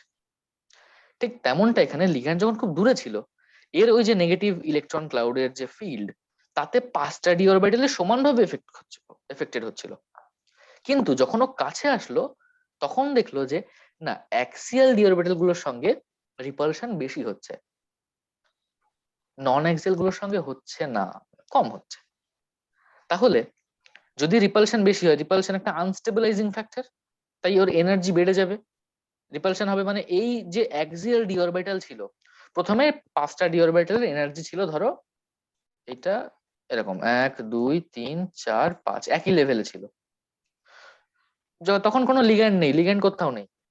লিগ্যান্ড ইনফাইনাইট ডিস্টেন্স থেকে যখন অ্যাপ্রোচ করা শুরু করলো, তখন ও 5টা ডি অরবিটালকে সমানভাবে এফেক্ট করছে, অর্থাৎ 5টা ডি অরবিটালই ওর থেকে সমান রিপালশন পাচ্ছে যখন ও দূরে ছিল। ওই দূরে থাকা অবস্থায় ওর যে ওই লিগ্যান্ডের যে এফেক্টটা, এটাকে বলা হয় ফিল্ড। এই যে যে এফেক্টটা লিগ্যান্ড যে এফেক্টটা শো করছে, তখন আমরা বলবো ওটা ছিল ফার ফিল্ড। ফার মানে দূরে, ফার ফিল্ড। যখন ফার ফিল্ডে ছিল তখন 5টা ডি অরবিটালের সঙ্গে রিপালশন সমান, তাহলে 5টা ডি এরই এনার্জি বেড়ে যাবে। 5টা ডি ওখানে ছিল, 5টা ডি তখন এখানে চলে আসলো। কিন্তু যখন ও একটা কনসিডারেবল রেঞ্জে চলে আসলো, একটা কাছাকাছি চলে আসলো, তখন ও অ্যাক্সিয়াল ডি অরবিটাল গুলোকে রিপালশন দিয়ে ওর এনার্জি বাড়িয়ে দিল। তাহলে এই যে 5টা ডি, যখন ওরা নেয়ার ফিল্ডে থাকবে, কাছাকাছি ফিল্ডে থাকবে, ফার ফিল্ডে নয়, তখন এই 5টা ডি এর এনার্জি কি সেম? সেম না, অ্যাক্সিয়াল ডি গুলোর এনার্জি বেশি, নন অ্যাক্সিয়াল গুলোর এনার্জি কম, রাইট? হুম। তখন কি হবে আমি পরের পেজে দেখাচ্ছি। না, এই 5টা ডি ছিল, তখন কি হবে, নেয়ার ফিল্ডে যখন আসবে তখন অ্যাক্সিয়াল ডি অরবিটাল গুলোর এনার্জি, 5টা এরকম ডি ছিল, দুটোর এনার্জি বেড়ে গেল। অ্যাক্সিয়াল তো দুটোই ছিল, d x square minus Y square আর ডি জেড স্কোয়ার, ওদের এনার্জি বেড়ে গেল রিপালশনের জন্য। কিন্তু নন অ্যাক্সিয়াল ডি গুলোর এনার্জি বাড়লো না। যদি এনার্জি এখানে যা ছিল, যদি এক সেটের এনার্জি বেড়ে যায়, অন্য সেটের এনার্জি কমে যাবে টু কনজার্ভ দ্য এনার্জি, তাই না? টোটাল এনার্জি তো কনস্ট্যান্ট, দুটোর এনার্জি যদি বেড়ে যায় তাহলে একই অ্যামাউন্টের এনার্জি নিয়ে এই তিনজন কমে যাবে রিলেটিভলি। হুম। তাহলে হ্যাঁ। এই যে তিনটে ডি অরবিটাল নিচে আসলো, এরা কি ডি? অ্যাকচুয়ালি এরা d x y, d y z, d x z. আর যারা উপরে গেল তারা d x square minus Y square আর ডি জেড স্কোয়ার। এটুকু কি বোঝা গেছে? বল। হ্যাঁ। না, এটুকু বোঝা গেলে মোটামুটি ক্রিস্টাল ফিল্ড থিওরি বুঝে ফেলেছো। এবার কিছুই না, এবার এখানে জাস্ট একটা কিউবের মতন এরকম দিয়েছে। তাহলে যখন অক্টাহেড্রাল কমপ্লেক্স, এখানে 5টা ডি এরকম, এই প্রথমে 5টা ডি এর এনার্জি, তুই কি জানো আমাদেরকে ক্রিস্টাল ফিল্ড থিওরি থেকে? বুঝলাম না, বল আবার। ফিল্ড থিওরি থেকে মেনলি কোয়েশ্চেন্স গুলো কি আসবে? আসবো আসবো, কোশ্চেন অনেক কোশ্চেন এখান থেকে কোশ্চেন আসার, যেটুকু শুনলি এটা ক্রিস্টাল ফিল্ড থিওরির বেসিক গোড়ার জিনিস, এখান থেকে কোশ্চেন আসার কিছু নেই। নেক্সট যেটা করব আচ্ছা। সেখান থেকে আসবে। এই যে ডি অরবিটাল স্প্লিট হলো, এখান থেকে গল্প শুরু হবে। নেক্সট, এই 5টা ডি আগে ধরো এনার্জি এখানে ছিল, যখন লিগ্যান্ড নেই কিন্তু লিগ্যান্ড ইনফিনিট ডিস্টেন্স থেকে যখন অ্যাপ্রোচ করলো, তখন 5টা ডি এর এনার্জি বেড়ে গেল, সেটাকে বলবো নেয়ার ফিল্ড। আর তারপর যখন সরি তখন বলবো ফার ফিল্ড। আর যখন নেয়ার ফিল্ডে আসলো তখন স্প্লিট করে যাবে। এইটা হচ্ছে আমার অক্টাহেড্রাল, এইভাবে স্প্লিট করবে। এই পার্টটুকু বাদ দে, এই পার্টে কিছু নেই। অক্টাহেড্রাল, যখন অক্টাহেড্রাল কমপ্লেক্স তৈরি হবে তখন উপরের দুটো চলে যাবে, যেটা দেখলাম সে দুটো হচ্ছে D x square minus Y square D Z square. আর নিচে আসবে d x Y, Y z z x. ঠিক আছে, এটা হলো একটা অক্টাহেড্রাল কমপ্লেক্স তৈরি হলে যেমন হয়। ডি অরবিটাল স্প্লিটিং, আমরা এতদিন অব্দি ইলেকট্রনিক কনফিগারেশন লিখতাম D2 D3 D4 D5, এখন আমাদেরকে লিখতে হবে এই ফর্মে। কারণ আমরা D5 লিখছি মানে আমরা ধরছি যে 5টা ডি সমান, 5টা একটা একটা করে ইলেকট্রন আছে, কিন্তু অ্যাকচুয়ালি এখন এই ক্রিস্টাল ফিল্ডের মধ্যে 5টা আলাদা, মানে 5টার মধ্যে 3টে একরকম, দুটো অন্যরকম। বেশ, নিচের যে 3টে ডি অরবিটাল এদেরকে একসঙ্গে বলে, এদেরকে তো নন অ্যাক্সিয়াল ডি তো বলেই, এদের নাম হচ্ছে, এদেরকে বলা হয় T2G। উপরের দুটোকে বলা হয় EG। বেশ, এটা যেহেতু ডি অরবিটাল স্প্লিটিং হলো, স্প্লিটিং হয়ে এই যে এনার্জি গ্যাপ তৈরি হলো, এর যে এনার্জি আর এর যে এনার্জি, এদের মধ্যে যে এনার্জির গ্যাপ, ওটাকে বলা হয় delta O. O for octahedral. Delta O কে বলবো crystal field splitting energy. Splitting হয়ে যে এনার্জি গ্যাপ হলো লোয়ার এবং হায়ার স্টেটের মধ্যে, ক্রিস্টাল ফিল্ড স্প্লিটিং এনার্জি, এটা হচ্ছে ডেল্টা ও। এবার এই যে এনার্জি লেভেলটা এখান থেকে তো অ্যাকচুয়ালি কমেছে আর বেড়েছে,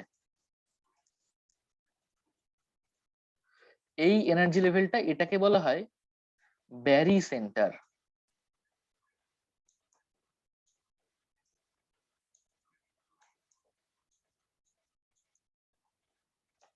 এটাকে বলা হয় ব্যারি সেন্টার। বেশ, এবার ব্যারি সেন্টারের এনার্জিকে জিরো ধরা হয়। অ্যাকচুয়ালি কিন্তু জিরো না, বুঝতেই পারছিস, জিরো তো না, কিছু তো এনার্জি আছে এর, কিন্তু জিরো ধরা হচ্ছে। জিরো ধরা হলে এর যে উপরের যে অরবিটাল গুলো তার এনার্জি, প্রত্যেকটার এনার্জি হবে প্লাস, যেহেতু এনার্জি বেশি মানে একটা আনস্টেবিলাইজিং ফ্যাক্টর, তো এনার্জি প্লাস প্লাস 0.6 ডেল ও প্রত্যেকটার। যদি এখানে একটা ইলেকট্রন থাকে, এই চারটের মধ্যে যে কোনো একটা ইলেকট্রন থাকে, তাহলে তার এনার্জি হবে প্লাস 0.6 ডেল ও। যদি চারটের মধ্যে চারটেতেই চারটে ইলেকট্রন, মানে চারটের মধ্যেই টোটাল চারটে ইলেকট্রন থাকে, এর মধ্যে দুটো এর মধ্যে দুটো, তাহলে 4 ইন্টু 0.6 ডেল ও এর এনার্জি হবে। তেমনি এই যে নিচের গুলো, তার প্রত্যেকটার এনার্জি হচ্ছে মাইনাস 0.4 ডেল ও। ঠিক আছে, টোটাল দেখ, যোগ করে দেখ।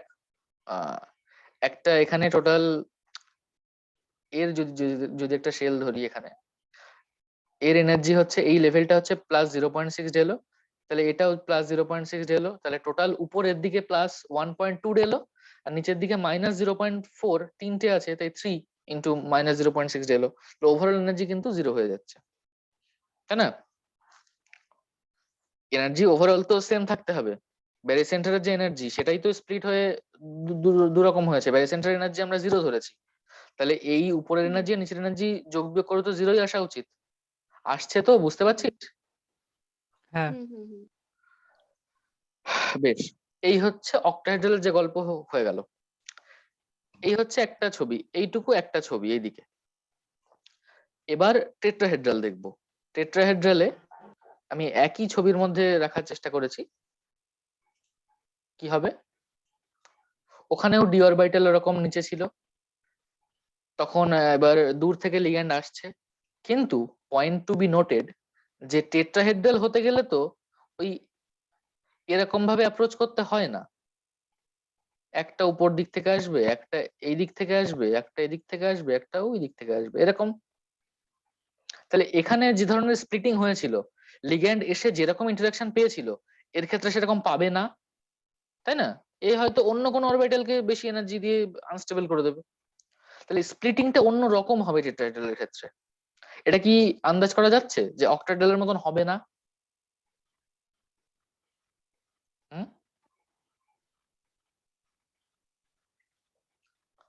বেশ, এখানে স্প্লিটিংটা যেমন হয়, এখানে এই যে নন অ্যাক্সিয়াল ডি গুলোকে উপরে তুলে দেয় আর অ্যাক্সিয়াল গুলোকে নিচে রাখে। এবং এই যে এনার্জি গ্যাপ, আগে যেমন বলছিলাম ডেল্টা টি, সরি ডেল্টা ও মানে ডেল্টা অক্টাহেড্রাল, এটাকে বলবো ডেল্টা টি, ডেল্টা টেট্রাহেড্রাল। যেখানে তিনটে অরবিটাল ছিল সেখানে, সেটাকে আমি বলছিলাম টি টু জি। এখানে যেখানে তিনটে আছে সেটাকে বলবো টি টু, জাস্ট জি নয়, আর নিচেরটাকে বলবো শুধু ই। এটা খেয়াল রাখার আছে। এটা একটা স্ক্রিনশট নিয়ে নেই এই পেজটা, যদি আমি ইয়ে করার সময়, দেওয়ার সময় যদি কোনো ক্রমে কেটে যায়। তো এখানে এনার্জি গ্যাপটা ডেল্টা টি, এখানে অক্টাহেড্রালের জন্য ডেল্টা ও। নিচেরটা এখানে নিচে হচ্ছে D x Y Y Z x Z, এখানে উপরে হচ্ছে D x Y Y Z x Z, এখানে উপরে D x square minus Y square অর্থাৎ অ্যাক্সিয়াল ডি, এখানে নিচে অ্যাক্সিয়াল ডি। বেশ, এখানে ব্যারি সেন্টার থেকে উপরের দিকের এনার্জি ছিল +0.6 ডেলো, যেখানে দুটো ছিল তার প্রত্যেকটা এনার্জি ছিল 0.6 ডেলো করে। এখানে যে দুটো আছে এরও এনার্জি হবে তাহলে 0.6 ডেল ও নয়, এখানে ডেল টি, আর এটা যেহেতু নিচে আছে তাই নেগেটিভ। ঠিক আছে, এনার্জি কম। উপর দিকে তেমন প্লাস, এখানে কি ছিল 0.4, যেখানে তিনটে ছিল, তিনটে অরবিটাল ছিল, সেখানে -0.4 ডেলও ছিল। উপরে আছে বলে মাইনাসটা +0.4 হলো। ডেল ও না, এখানে এখানে তো অক্টাহেড্রাল না, তো টেট্রাহেড্রাল, তাই ডেল টি। এখানেও যোগ বিয়োগ করে দেখবি সেই ঠিকই আছে, ব্যারি সেন্টার এনার্জি 0 ধরলে ঠিকই আছে। এটুকু কি বোঝা গেছে? হুম। বেশ, octahedral complex D1 to D10। ধরো কোন একটা ইলেকট্রনিক কনফিগারেশন আমরা দেখলাম D3 আছে, অক্টাহেড্রাল বলছি, তার মানে এই হচ্ছে ফার ফিল্ড এরকম ছিল, 5টা ডি এরকম ছিল, স্প্লিট করে গেল। অক্টাহেড্রালের ক্ষেত্রে উপরে দুটো, নিচে তিনটে, নিচের গুলোকে বলবো T2G, উপরগুলোকে বলবো EG। D3 অর্থাৎ তিনটে ডি ইলেকট্রন। এখানে যদিও থাকতো তাহলে এখানে এইভাবে থাকতো না, একটা দুটো তিনটে, কিন্তু যখন এখানে থাকবে, এখানে ভর্তি করা শুরু করবো নিচের থেকে। আমরা জানি lowest energy orbital is field first, তাহলে এখানে একটা দুটো তিনটে, তো এইভাবে। তাহলে এর ইলেকট্রনিক কনফিগারেশন D3 না হয়ে অক্টাহেড্রাল ফিল্ডে হবে electronic configuration T2G3 EG0। Clear? কিরে, তো বলেও না। এবার উম, ভুল হচ্ছে আমার। কি বুঝতে বুঝতে অসুবিধা হচ্ছে? গুলিয়ে না ফেলি। না না, বলবে না, দেখার একবার দেখাই এটা। টেট্রাহেড্রালে এনার্জি গ্যাপ হচ্ছে ডেল্টা টি, অক্টাহেড্রালে হচ্ছে ডেল্টা ও। টেট্রাহেড্রালে আমরা টেট্রাহেড্রালের তো গল্প বুঝলি যে উপরে যাবে অ্যাক্সিয়াল, উপরে যাবে অ্যাক্সিয়াল গুলো, মানে D x square minus Y square D Z square, তাহলে নিচে যাবে নন অ্যাক্সিয়াল গুলো। আর টেট্রাহেড্রালে তার উল্টোটা। ঠিক আছে, এই যে নিচে যেখানে তিনটে অরবিটাল গেছে, টি ফর ট্রিপল মনে রাখতে পারিস, তাই তো? T2G বলবি তখন, জি বলবি, অক্টাহেড্রালের ক্ষেত্রে জি বলতে হবে। এটা T2G, অন্যটা তাহলে ইজি। অন্যদিকে এটাতে যেখানে তিনটে আছে ট্রিপল, তাই এখানে আমি বলবো টি, তখন টু জাস্ট। টেট্রাহেড্রালে জি আর বলা হয় না, তার কারণও আছে, দরকার নেই জানা, ঠিক আছে, বা পরে এক সময় বলবো কখনো। আর এটা হচ্ছে জাস্ট ই। এখানের এনার্জি গ্যাপ হচ্ছে, এখানে এনার্জি গ্যাপ ডেল ও, যেখানে দুটো আছে তার এনার্জি হচ্ছে 0.6, মনে রাখবি যে 0.6 ডেল ও, যেখানে দুটো আছে। আর উপরে আছে বলে প্লাস, এনার্জি বেশি। এখানে দুটো আছে নিচে, তাই এটাও 0.6 কিন্তু মাইনাস, যেহেতু নিচে আছে। আর এটা তো ডেল ও বলে তো কিছু নেই এখানে, এখানে তো টেট্রাহেড্রাল সব, তাই ডেল টি হলো। হুম। বেশ, D3 এর কনফিগারেশন বুঝতে পারলি? হ্যাঁ হ্যাঁ। খুব ভালো। এবার D4 আমাকে বলো কি হবে। D4,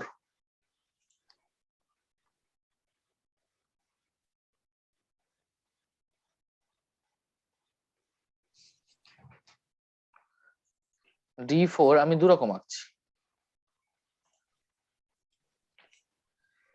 এমনি তো এখানে D4 আঁকতে কোনো প্রবলেম নেই, কিন্তু এটাই তো অ্যাকচুয়ালি আমার কমপ্লেক্স।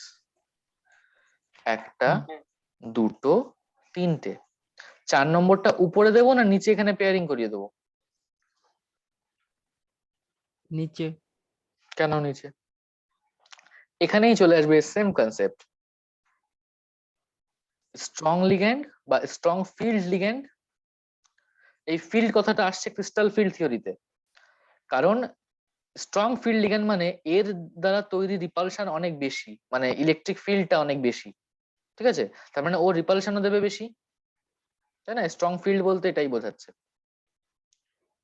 তাহলে স্ট্রং ফিল্ড লিগ্যান্ড যদি হয় তাহলে সে পেয়ারিং করায়, তাহলে স্ট্রং ফিল্ড লিগ্যান্ড হলে আমি 4 নম্বর ইলেকট্রনটা এখানে দেবো। কিন্তু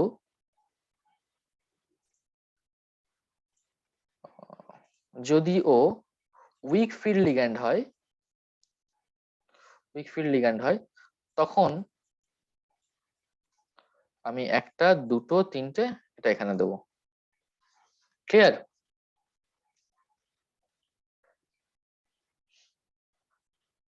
স্ট্রং ফিল্ড, উইক ফিল্ড, বেশ। এবার concept of high spin low spin complex, আগে আমরা যা দেখলাম সেই তো বন্ডিং কে তো ব্যাখ্যা করে, সেসব কথাগুলো আসবে, কিন্তু এবারে অন্য অ্যাসপেক্টে। High spin low spin complex এখানে বলছে cobalt 3+ ion, cobalt 3+ ion electronic configuration এরকম, ডি কনফিগারেশন এরকম, তাহলে সেটা নেয়ার ফিল্ড এরকম এনার্জি বাড়লো, এরকম হলো, তারপরে সরি ফার ফিল্ডে হলো, নেয়ার ফিল্ডে গিয়ে এভাবে স্প্লিট করলো, নিচে T2G উপরে ইজি। তাহলে এখানে টোটাল 2, 3, 4, 5, 6টা ইলেকট্রন, তাহলে 6টা ইলেকট্রনকে আমি নিচে পেয়ারিং করে দিতে পারি, বা 6টা ইলেকট্রনকে নিচে 1, 2, 3 আগে সিঙ্গেলি ভর্তি করে নেবো, 4, 5 তারপরে 6 এরকম করতে পারি। কোনটা কখন হবে? যদি স্ট্রং লিগ্যান্ড থাকে তাহলে এরকম হবে, পেয়ারিং হয়ে যাবে, যদি উইক লিগ্যান্ড থাকে তাহলে এরকম হয়ে যাবে। দেখ আমরা যে এক্সাম্পলটা ভিভিটিতে করলাম, যে কোবাল্ট অ্যামোনিয়া হোল 6 বললাম অ্যামোনিয়া স্ট্রং লিগ্যান্ড, সেটারও ব্যাখ্যা এখান থেকে পাওয়া যাচ্ছে, যে কিভাবে স্ট্রং লিগ্যান্ড হিসেবে সে বিহেভ করছে, এখানে কিভাবে উইক লিগ্যান্ড হিসেবে বিহেভ করছে দেখা যাচ্ছে। এখান থেকে আনপেয়ার্ড ইলেকট্রন আমরা বের করতে পারি, জাস্ট আমরা এটা দেখবো যে এখানে আনপেয়ার্ড ইলেকট্রন কোথায় আছে, নেই, 0। এখানে আনপেয়ার্ড ইলেকট্রন কি আছে, 4টে আছে, n = 4। বোঝা গেছে? এর ব্যাখ্যা করার অ্যাসপেক্ট একটু অন্য রকম, অন্য দিক থেকে দেখা একটা বন্ডিং কে, হুম। আলটিমেটলি কিন্তু সেই ব্যাখ্যাগুলো সে করছে, তাই তো? যা হ্যাঁ। রেজাল্ট আমি পাচ্ছিলাম সেগুলোই পাচ্ছি, কোনো অসুবিধা নেই। এবার হচ্ছে CFAC বলে একটা ব্যাপার আছে, এটা হচ্ছে ক্রিস্টাল ফিল্ড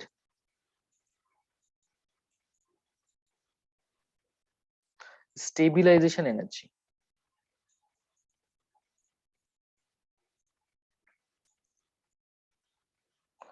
স্টেবিলাইজেশন এনার্জি এটা কি জিনিস?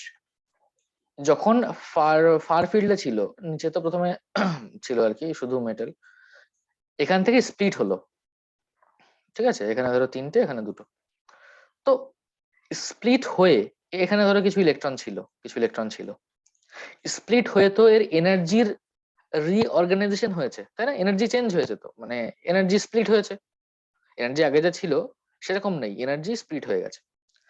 এই যে স্প্লিটিং হয়ে আদৌ কি কোনো স্টেবিলাইজেশন হয়েছে? যদি স্টেবিলাইজেশন হয়ে থাকে তাহলে তার পরিমাণ, সেটাই হচ্ছে CFAC, crystal field stabilisation energy. জিনিসটা কেমন দেখো, ধরো এখানে 2টো ইলেকট্রন আছে, এটা হচ্ছে T2G, এটা হচ্ছে EG।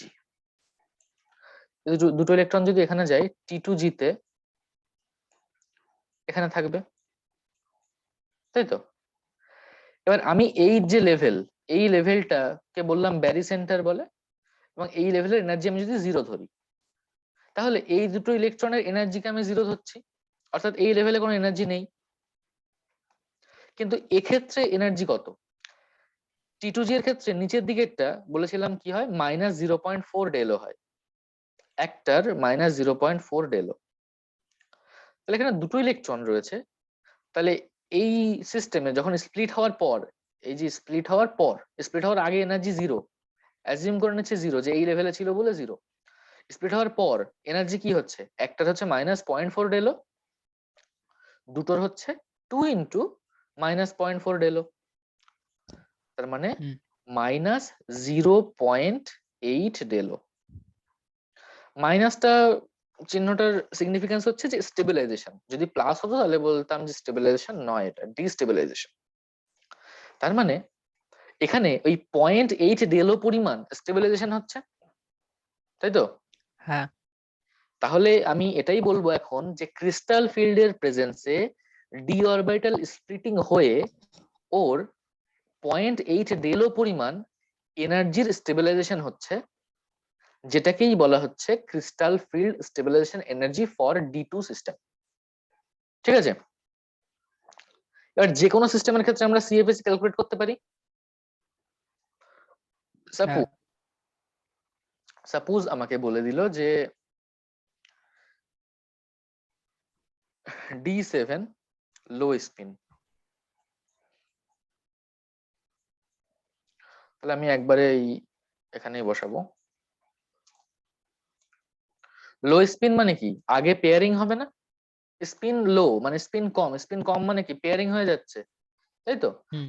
নিশ্চয়ই এখানে লিগ্যান্ডটা ছিল স্ট্রং লিগ্যান্ড, হ্যাঁ। স্ট্রং লিগ্যান্ড হলে লো স্পিন হয়। তাহলে D7, লো স্পিন হয়। এবার D7 মানে আমি পেয়ারিং আগে করব, তার মানে ইলেকট্রন আগে পেয়ারিং করব, 1 2 3 উপরে তুলবো না, আগে এখানে ভর্তি করব, 4 5 6 7 হলো। এই মাঝখানে এনার্জি ব্যারিসেন্টার এনার্জিকে 0 ধরবো, কিন্তু 0 অ্যাকচুয়ালি নয়, এটা একটা আছে বলছি, এখানে জেনারেল ক্যালকুলেশন ওই 0 ধরেই করা হয়। অ্যাডিশনাল আর একটা এনার্জি আছে, সেটা বলবো একটু পর। বেশ, এর সিএফএসি যখন আমি ক্যালকুলেট করব তখন এই নিচের গুলো আগে দেখি, নিচের গুলোর প্রত্যেকটার এনার্জি কি -0.4 ডেলো। হুম। কতগুলো ইলেকট্রন আছে? 6টা, তাই তো? হুম। নিচে 6টা আছে, হ্যাঁ। আর উপরেরটার হুম। হচ্ছে +0.6 ডেলো এনার্জি, তাই তো? হ্যাঁ। কিন্তু আছে একজন, 1। ঠিক আছে? তাহলে -0.4 ডেলো ইন্টু 6, 6 4 24, তাহলে -2.4 ডেলো হুম। প্লাস 0.6 ডেলো 0.6। কত হচ্ছে? -1.8 ডেলো। তাহলে এই 1.8 ডেলো পরিমাণে স্টেবিলাইজেশন হচ্ছে, তাহলে D7 লো স্পিন সিস্টেমের সিএফএসি হচ্ছে -1.8 ডেলো বা 1.8 ডেলোই লেখে। এনার্জি হচ্ছে -1.8 ডেলো, আর স্টেবিলাইজেশন এনার্জি হচ্ছে, স্টেবিলাইজেশন বলা মানে আমি সেই নেগেটিভ চার্জটাকে কনসিডার করে নিচ্ছি, তো সিএফএসি হচ্ছে 1.8 ডেলো। এইভাবে আমি যে কোনো ডি সিস্টেমের করতে পারি ক্যালকুলেশন। দেখ এখানে আমি দিয়েছি। আচ্ছা, এরকম যদি আমি অক্টাহেড্রাল দেখালাম, টেট্রাহেড্রালও একই ভাবে করতে পারবি। তখন নিচে স্প্লিটিং এরকম, নিচে 2টো উপরে 3টে, সেভাবে সেই একই ফর্মুলা, তাই তো? এই যে সেন্ট্রাল মেটাল আয়ন বা কেন্দ্রীয় ধাতব ion D1 D2 D3 D4 D5 D6 strong field ligand বা লো স্পিন কমপ্লেক্স, তখন এই স্প্লিটিং যে স্প্লিট হওয়ার পরে যে কনফিগারেশন সেটা কেমন হবে? D1 মানে T2G তে একটা ইলেকট্রন থাকবে, এইভাবে পরপর। সিএফএসি ক্যালকুলেশন করা দেখিয়েছে, বের করতে পারবি তো এভাবে যে কোনো ডি কনফিগারেশনের ক্ষেত্রে? হুম। নিজে নিজে করবি তাহলে। এবার ওই একই কনফিগারেশন যদি হাই স্পিনে থাকে তাহলে কি হবে? উইক ফিল্ড লিগ্যান্ড বা হাই স্পিন কমপ্লেক্স, তখন আবার সিএফএসি বের করেছে। বেশ, ওই হলো। এবার টেট্রাহেড্রালের ক্ষেত্রে, এবার এখানে আরেকটা ব্যাপার আছে। প্রথম যে ছবিটা আমি স্প্লিটিংটা প্রথম দেখালাম, এই যে, আচ্ছা এখানে যে ডেল ও দেখছিস, তার থেকে এই ডেল টি এটা ছোট না অনেক? এই এনার্জি গ্যাপটা হ্যাঁ। অনেক বেশি, এনার্জি গ্যাপটা অনেক কম। কম। তার একটা রিলেশন আছে, রিলেশনটা হচ্ছে এই যে delta t equal to 4/9 del O. তার মানে ডেল্টা ও এর 9/4 হচ্ছে ডেল্টা টি। ডেল্টা টি তাহলে অনেক ছোট, ঠিক আছে? হুম। বেশ, এবার এখানে একটা ব্যাপার, ধরো এই হচ্ছে হায়ার স্টেট, এই হচ্ছে লোয়ার স্টেট। যদি টেট্রাহেড্রাল হয় তাহলে ভেবে নেবো যে এটা T2G উপরেরটা ইজি, যদি উল্টো বললাম, যদি অক্টাহেড্রাল হয় তাহলে ভাববো নিচেরটা T2G উপরেরটা ইজি, টেট্রাহেড্রাল হলে ভাববো নিচেরটা ই উপরেরটা T2, ধরো এরকম, আমি অক্টাহেড্রালি দিয়েই বলছি। ধরো এখানে একটা ইলেকট্রন, 3টে ইলেকট্রন আছে, 4 নম্বর ইলেকট্রনটা এখানে পেয়ারিং হবে না এখানে উপরে চলে যাবে, সেটা ডিপেন্ড করছে দুটো প্যারামিটার আছে এখানে। আমরা তো স্ট্রং ফিল্ড উইক ফিল্ড বললাম, কিন্তু তার কোনো এক্সপ্লেনেশন আমরা দিইনি। কি প্যারামিটার? 4 নম্বর ইলেকট্রনটা যদি ওখানে যেতে যায়, তাহলে ওকে এই ডেল্টা ও পরিমাণ এনার্জির ব্যারিয়ারটা ক্রস করতে হবে, তাই তো? এতটা এনার্জি হুম। লাগবে ওর উপরে যেতে, তাই তো? হুম। কিন্তু ও যদি পেয়ারিং হয় তাহলে ওর এনার্জি লাগবে। কি এনার্জি লাগবে? একটা ইলেকট্রন যদি, এখানে সিঙ্গেল ইলেকট্রন রয়েছে, ইলেকট্রন তো একটা নেগেটিভ চার্জ, মানে একটা negative sign species, negative charge যুক্ত। তো আরেকটা ইলেকট্রন যদি আসে তাহলে এদের মধ্যে রিপালশন শুরু হয়ে যাবে না? এখানে আরেকটা আসলে এখানে রিপালশন শুরু হয়ে যাবে না এদের মধ্যে, তাই না? হুম। তাহলে যদি আরেকটা ইলেকট্রন এখানে আসে তাহলে ওকে এই রিপালশনকে ওভারকাম করে এখানে থাকতে হবে, তাহলে সেখানে ওর আরেকটা এনার্জি খরচ হবে। সেই এনার্জিটাকে বলা হচ্ছে পেয়ারিং এনার্জি। পেয়ারিং হতে গেলে একটা ইলেকট্রনকে যে পরিমাণ এনার্জি খরচ করতে হয়। হুম। হুম। এবার মনে করো ডেল্টা ওটা বড় হলো পেয়ারিং এনার্জি থেকে, এই ডেল্টা ও গ্যাপটা অনেক বড় পেয়ারিং এনার্জি থেকে, অর্থাৎ পেয়ারিং করতে যে এনার্জি ওর খরচ হবে, ডেল্টা ও মানে ওই উপরে যেতে গেলে তার থেকে অনেক বেশি এনার্জি খরচ হবে। তাহলে ওকে আর উপরে যেতে চাইবে? ও চাইবে না, ও চাইবে যে আমি এখানে পেয়ারিং করব, পেয়ারিং করতে আমার কম এনার্জি লাগছে, তাই তো? হ্যাঁ। তাহলে এরকম যখন হবে তখন আমার পেয়ারিং হবে, পেয়ারিং। আর পেয়ারিং যদি হয় তাহলে হয়ে যাবে সেটা লো স্পিন কমপ্লেক্স।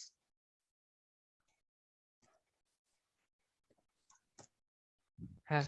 সেই ক্ষেত্রে লিগ্যান্ডটা তখন বিহেভ করবে, তখন সেটা স্ট্রং ফিল্ড লিগ্যান্ড হিসেবে বিহেভ করবে। অন্যদিকে যদি পেয়ারিং এনার্জি অনেক বেশি হয়ে যায়, অর্থাৎ এই পেয়ারিংটা করার জন্য অনেক বেশি এনার্জি খরচ করতে হচ্ছে, করবে না, ডেল্টাও কম, তাহলে ও ঠিক ডেল্টাও ব্যারিয়ার ক্রস করে উপরে চলে যাবে, তখন পেয়ারিং হবে না, পেয়ারিংটা তখন হবে না, তখন সেটা লো স্পিন কমপ্লেক্স না, তখন একটা হাই স্পিন কমপ্লেক্স হয়ে যাবে, তখন সেই লিগ্যান্ডটা হয়ে যাবে উইক ফিল্ড লিগ্যান্ড। বোঝা গেছে? হুম। বেশ, ওটা বোধহয় আমি স্লাইডে কোথাও একটা অ্যাড করেছিলাম না, ঠিক। বেশ, ক্লাস প্রায় আমাদের শেষ।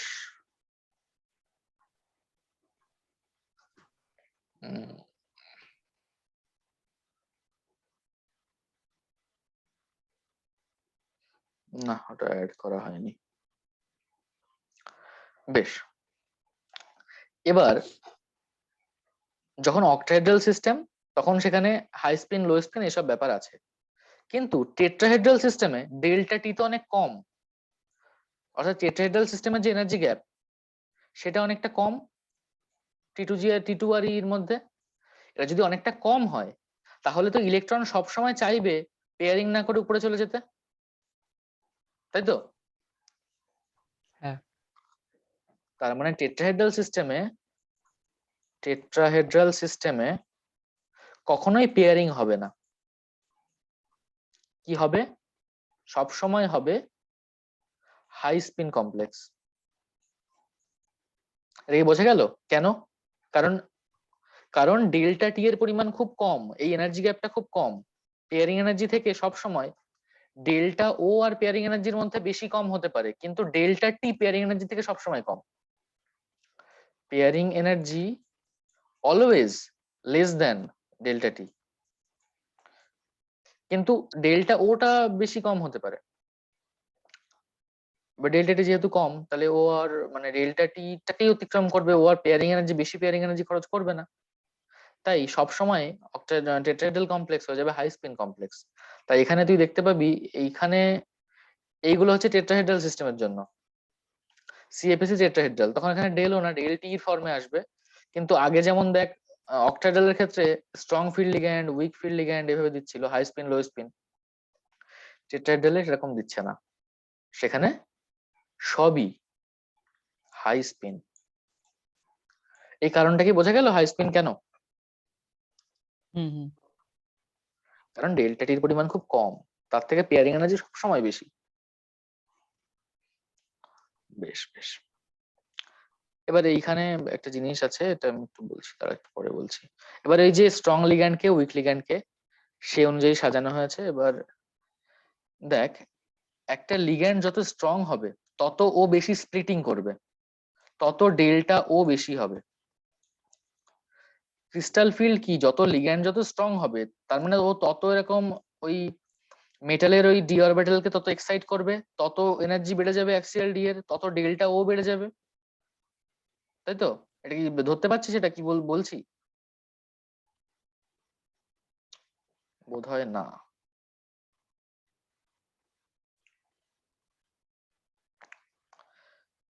বেশ, এই যে এখান থেকে যে লিগ্যান্ড আসছিল, লিগ্যান্ড যত স্ট্রং হবে তত ও মেটালের ডি অরবিটালকে তত এক্সাইট করবে, যত একে এক্সাইট করবে ততই ওর এনার্জি তত বেড়ে যাবে, এই ডি এর এনার্জি তত বেড়ে যাবে না?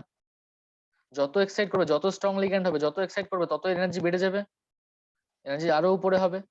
যত এনার্জি বেড়ে যাবে তার মানে এই এনার্জি গ্যাপটাও তত বেড়ে যাবে। ডি যদি আরো উপরে ওঠে তার মানে নিচের ডি আরো নিচে নামবে, মাঝখানের গ্যাপটা বেড়ে যাবে, মাঝখানের গ্যাপটাই তো ডেল ও। তার মানে যত স্ট্রং লিগ্যান্ড হবে তত ডেল ও বেশি হবে, তাই না? হ্যাঁ হ্যাঁ বেশ,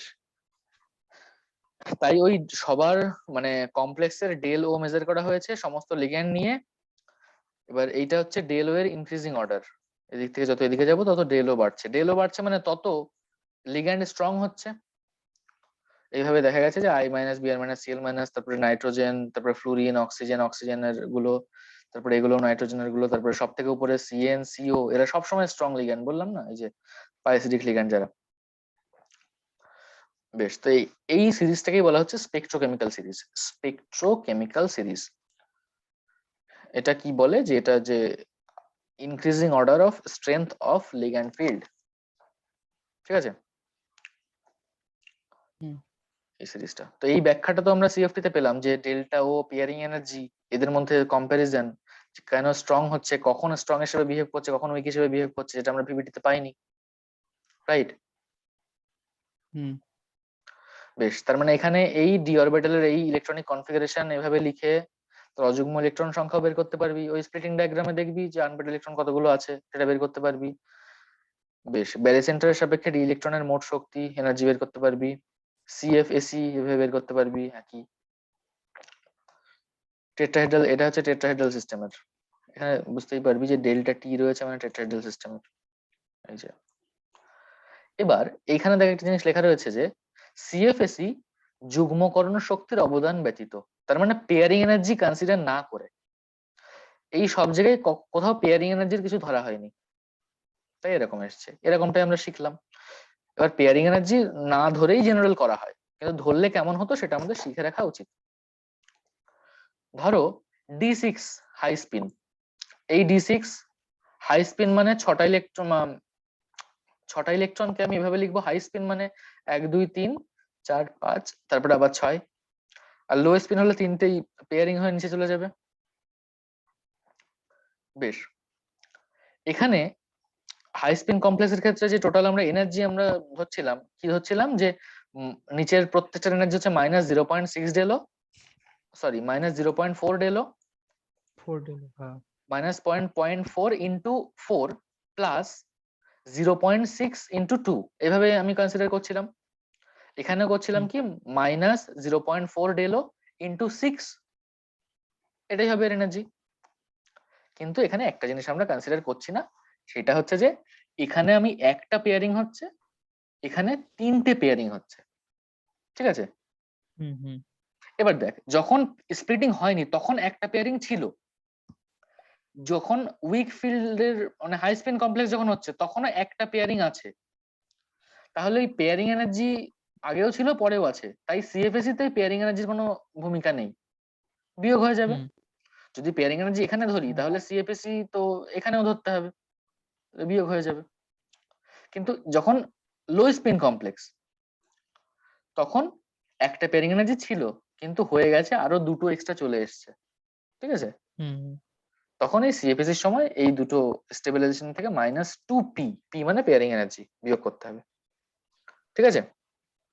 হুম যখন ইলেকট্রনের মোট এনার্জি চাইবে, দেখ যখন ইলেকট্রনের মোট এনার্জি চাইবে তখন ওই মাইনাস প্লাস করে করবি এইটা, ঠিক আছে?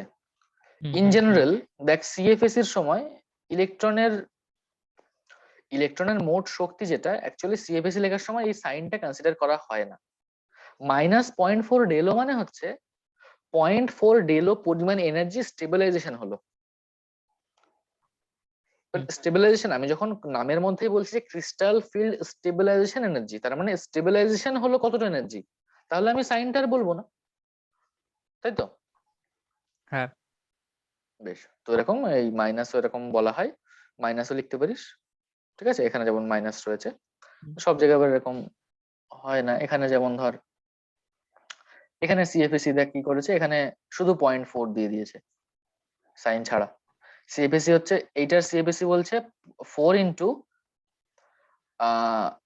অ্যাকচুয়ালি যদি তুই ইলেকট্রন এনার্জি বের করিস তাহলে হবে 4 ইন্টু -0.4 ডেলো প্লাস টু ইন্টু 0.6 ডেলো, যেটা আসবে দেখবি -0.4 ডেলো আসছে। কিন্তু আমি বললাম যে টোটাল স্টেবল সিএফএসি মানে ক্রিস্টাল ফিল্ড স্টেবিলাইজেশন এনার্জি যখন বলছি তখন আমি এই মাইনাসটাকে কনসিডার করবো না। একই ব্যাপার, কোনো ব্যাপার না, হুম। জাস্ট অন্যভাবে লেখা। ঠিক তেমনি এখান থেকে যদি সিএফএসি ক্যালকুলেট করিস তাহলে হবে কি, এমনি যদি এনার্জি ক্যালকুলেট করিস তাহলে এটার হচ্ছে -0.4 একটাই 0.4 ডেলো ইন্টু 6 হবে তো, তাহলে হচ্ছে -2.4 ডেলো এনার্জি। কিন্তু সিএফএসি এবার -2.4 ডেলো এনার্জি আর দুটো পেয়ারিং এনার্জি এসছে +2p, তাই না? এবার এইটা হচ্ছে টোটাল এনার্জি। এবার স্টেবিলাইজেশন এনার্জি মানে একটা আগে আমি নেগেটিভ করে দেবো আর কি, মানে এটা হবে 2.4 ডেলো। স্টেবিলাইজেশন মানে যেহেতু নেগেটিভটাকে কনসিডার করছি আমি কথাটার মধ্যেই, -2p, মাইনাস কমন নিলে যা হবে আর কি, ঠিক আছে? সেটাই দেখ করা রয়েছে, বুঝতে পারলি? যদি আমি পেয়ারিং এনার্জিকে কনসিডার করি তাহলে কেমন হবে? হ্যাঁ বেশ, এর সাথেই মোটামুটি আমাদের ক্রিস্টাল ফিল্ড থিওরি শেষ হলো। তো নেক্সট ক্লাসে আমাদের দুটো ছোট টপিক থাকলো। আমরা বললাম যে কোঅর্ডিনেশন কমপ্লেক্সের বিভিন্ন কালার হয়, তো কালার গুলোকে আমরা এই ক্রিস্টাল ফিল্ড থিওরি দিয়ে এক্সপ্লেন করতে পারি। বন্ডিং তো এক্সপ্লেন করলামই, ডায়াম্যাগনেটিক প্যারাম্যাগনেটিক সেও হুম, এক্সপ্লেন করলাম, স্ট্রং ফিল্ড উইক ফিল্ড সেও এক্সপ্লেন করলাম, হাই স্পিন লো স্পিন সব এক্সপ্লেন করলাম। এরপর আমরা কালারকে এক্সপ্লেন করব, পরের ক্লাসে আমরা এটা দেখব। আর পরের ক্লাসে আমরা আর যেটা করব সেটা হচ্ছে এর বিভিন্ন আইসোমারিজম হয়, কোঅর্ডিনেশন কমপ্লেক্সের বিভিন্ন সমাবয়ব বা আইসোমারাইজেশন হয়, বিভিন্ন ধরনের আইসোমার হুম, পাওয়া যায়, সেই আইসোমার গুলো নিয়ে কথা বলবো নেক্সট ক্লাসে। আই হোপ এই চ্যাপ্টারটা শেষ হয়ে যাবে, ঠিক আছে? হুম, হুম। বেশ, তাহলে এটুকুই থাকলো। বইতে দেখবি পরপর আছে, ঠিক আছে? Crystal field theory, valence bond theory এইভাবে হ্যাঁ হ্যাঁ, রয়েছে। বেশ, ওকে। লিপ করে গেল। হুম। হুম।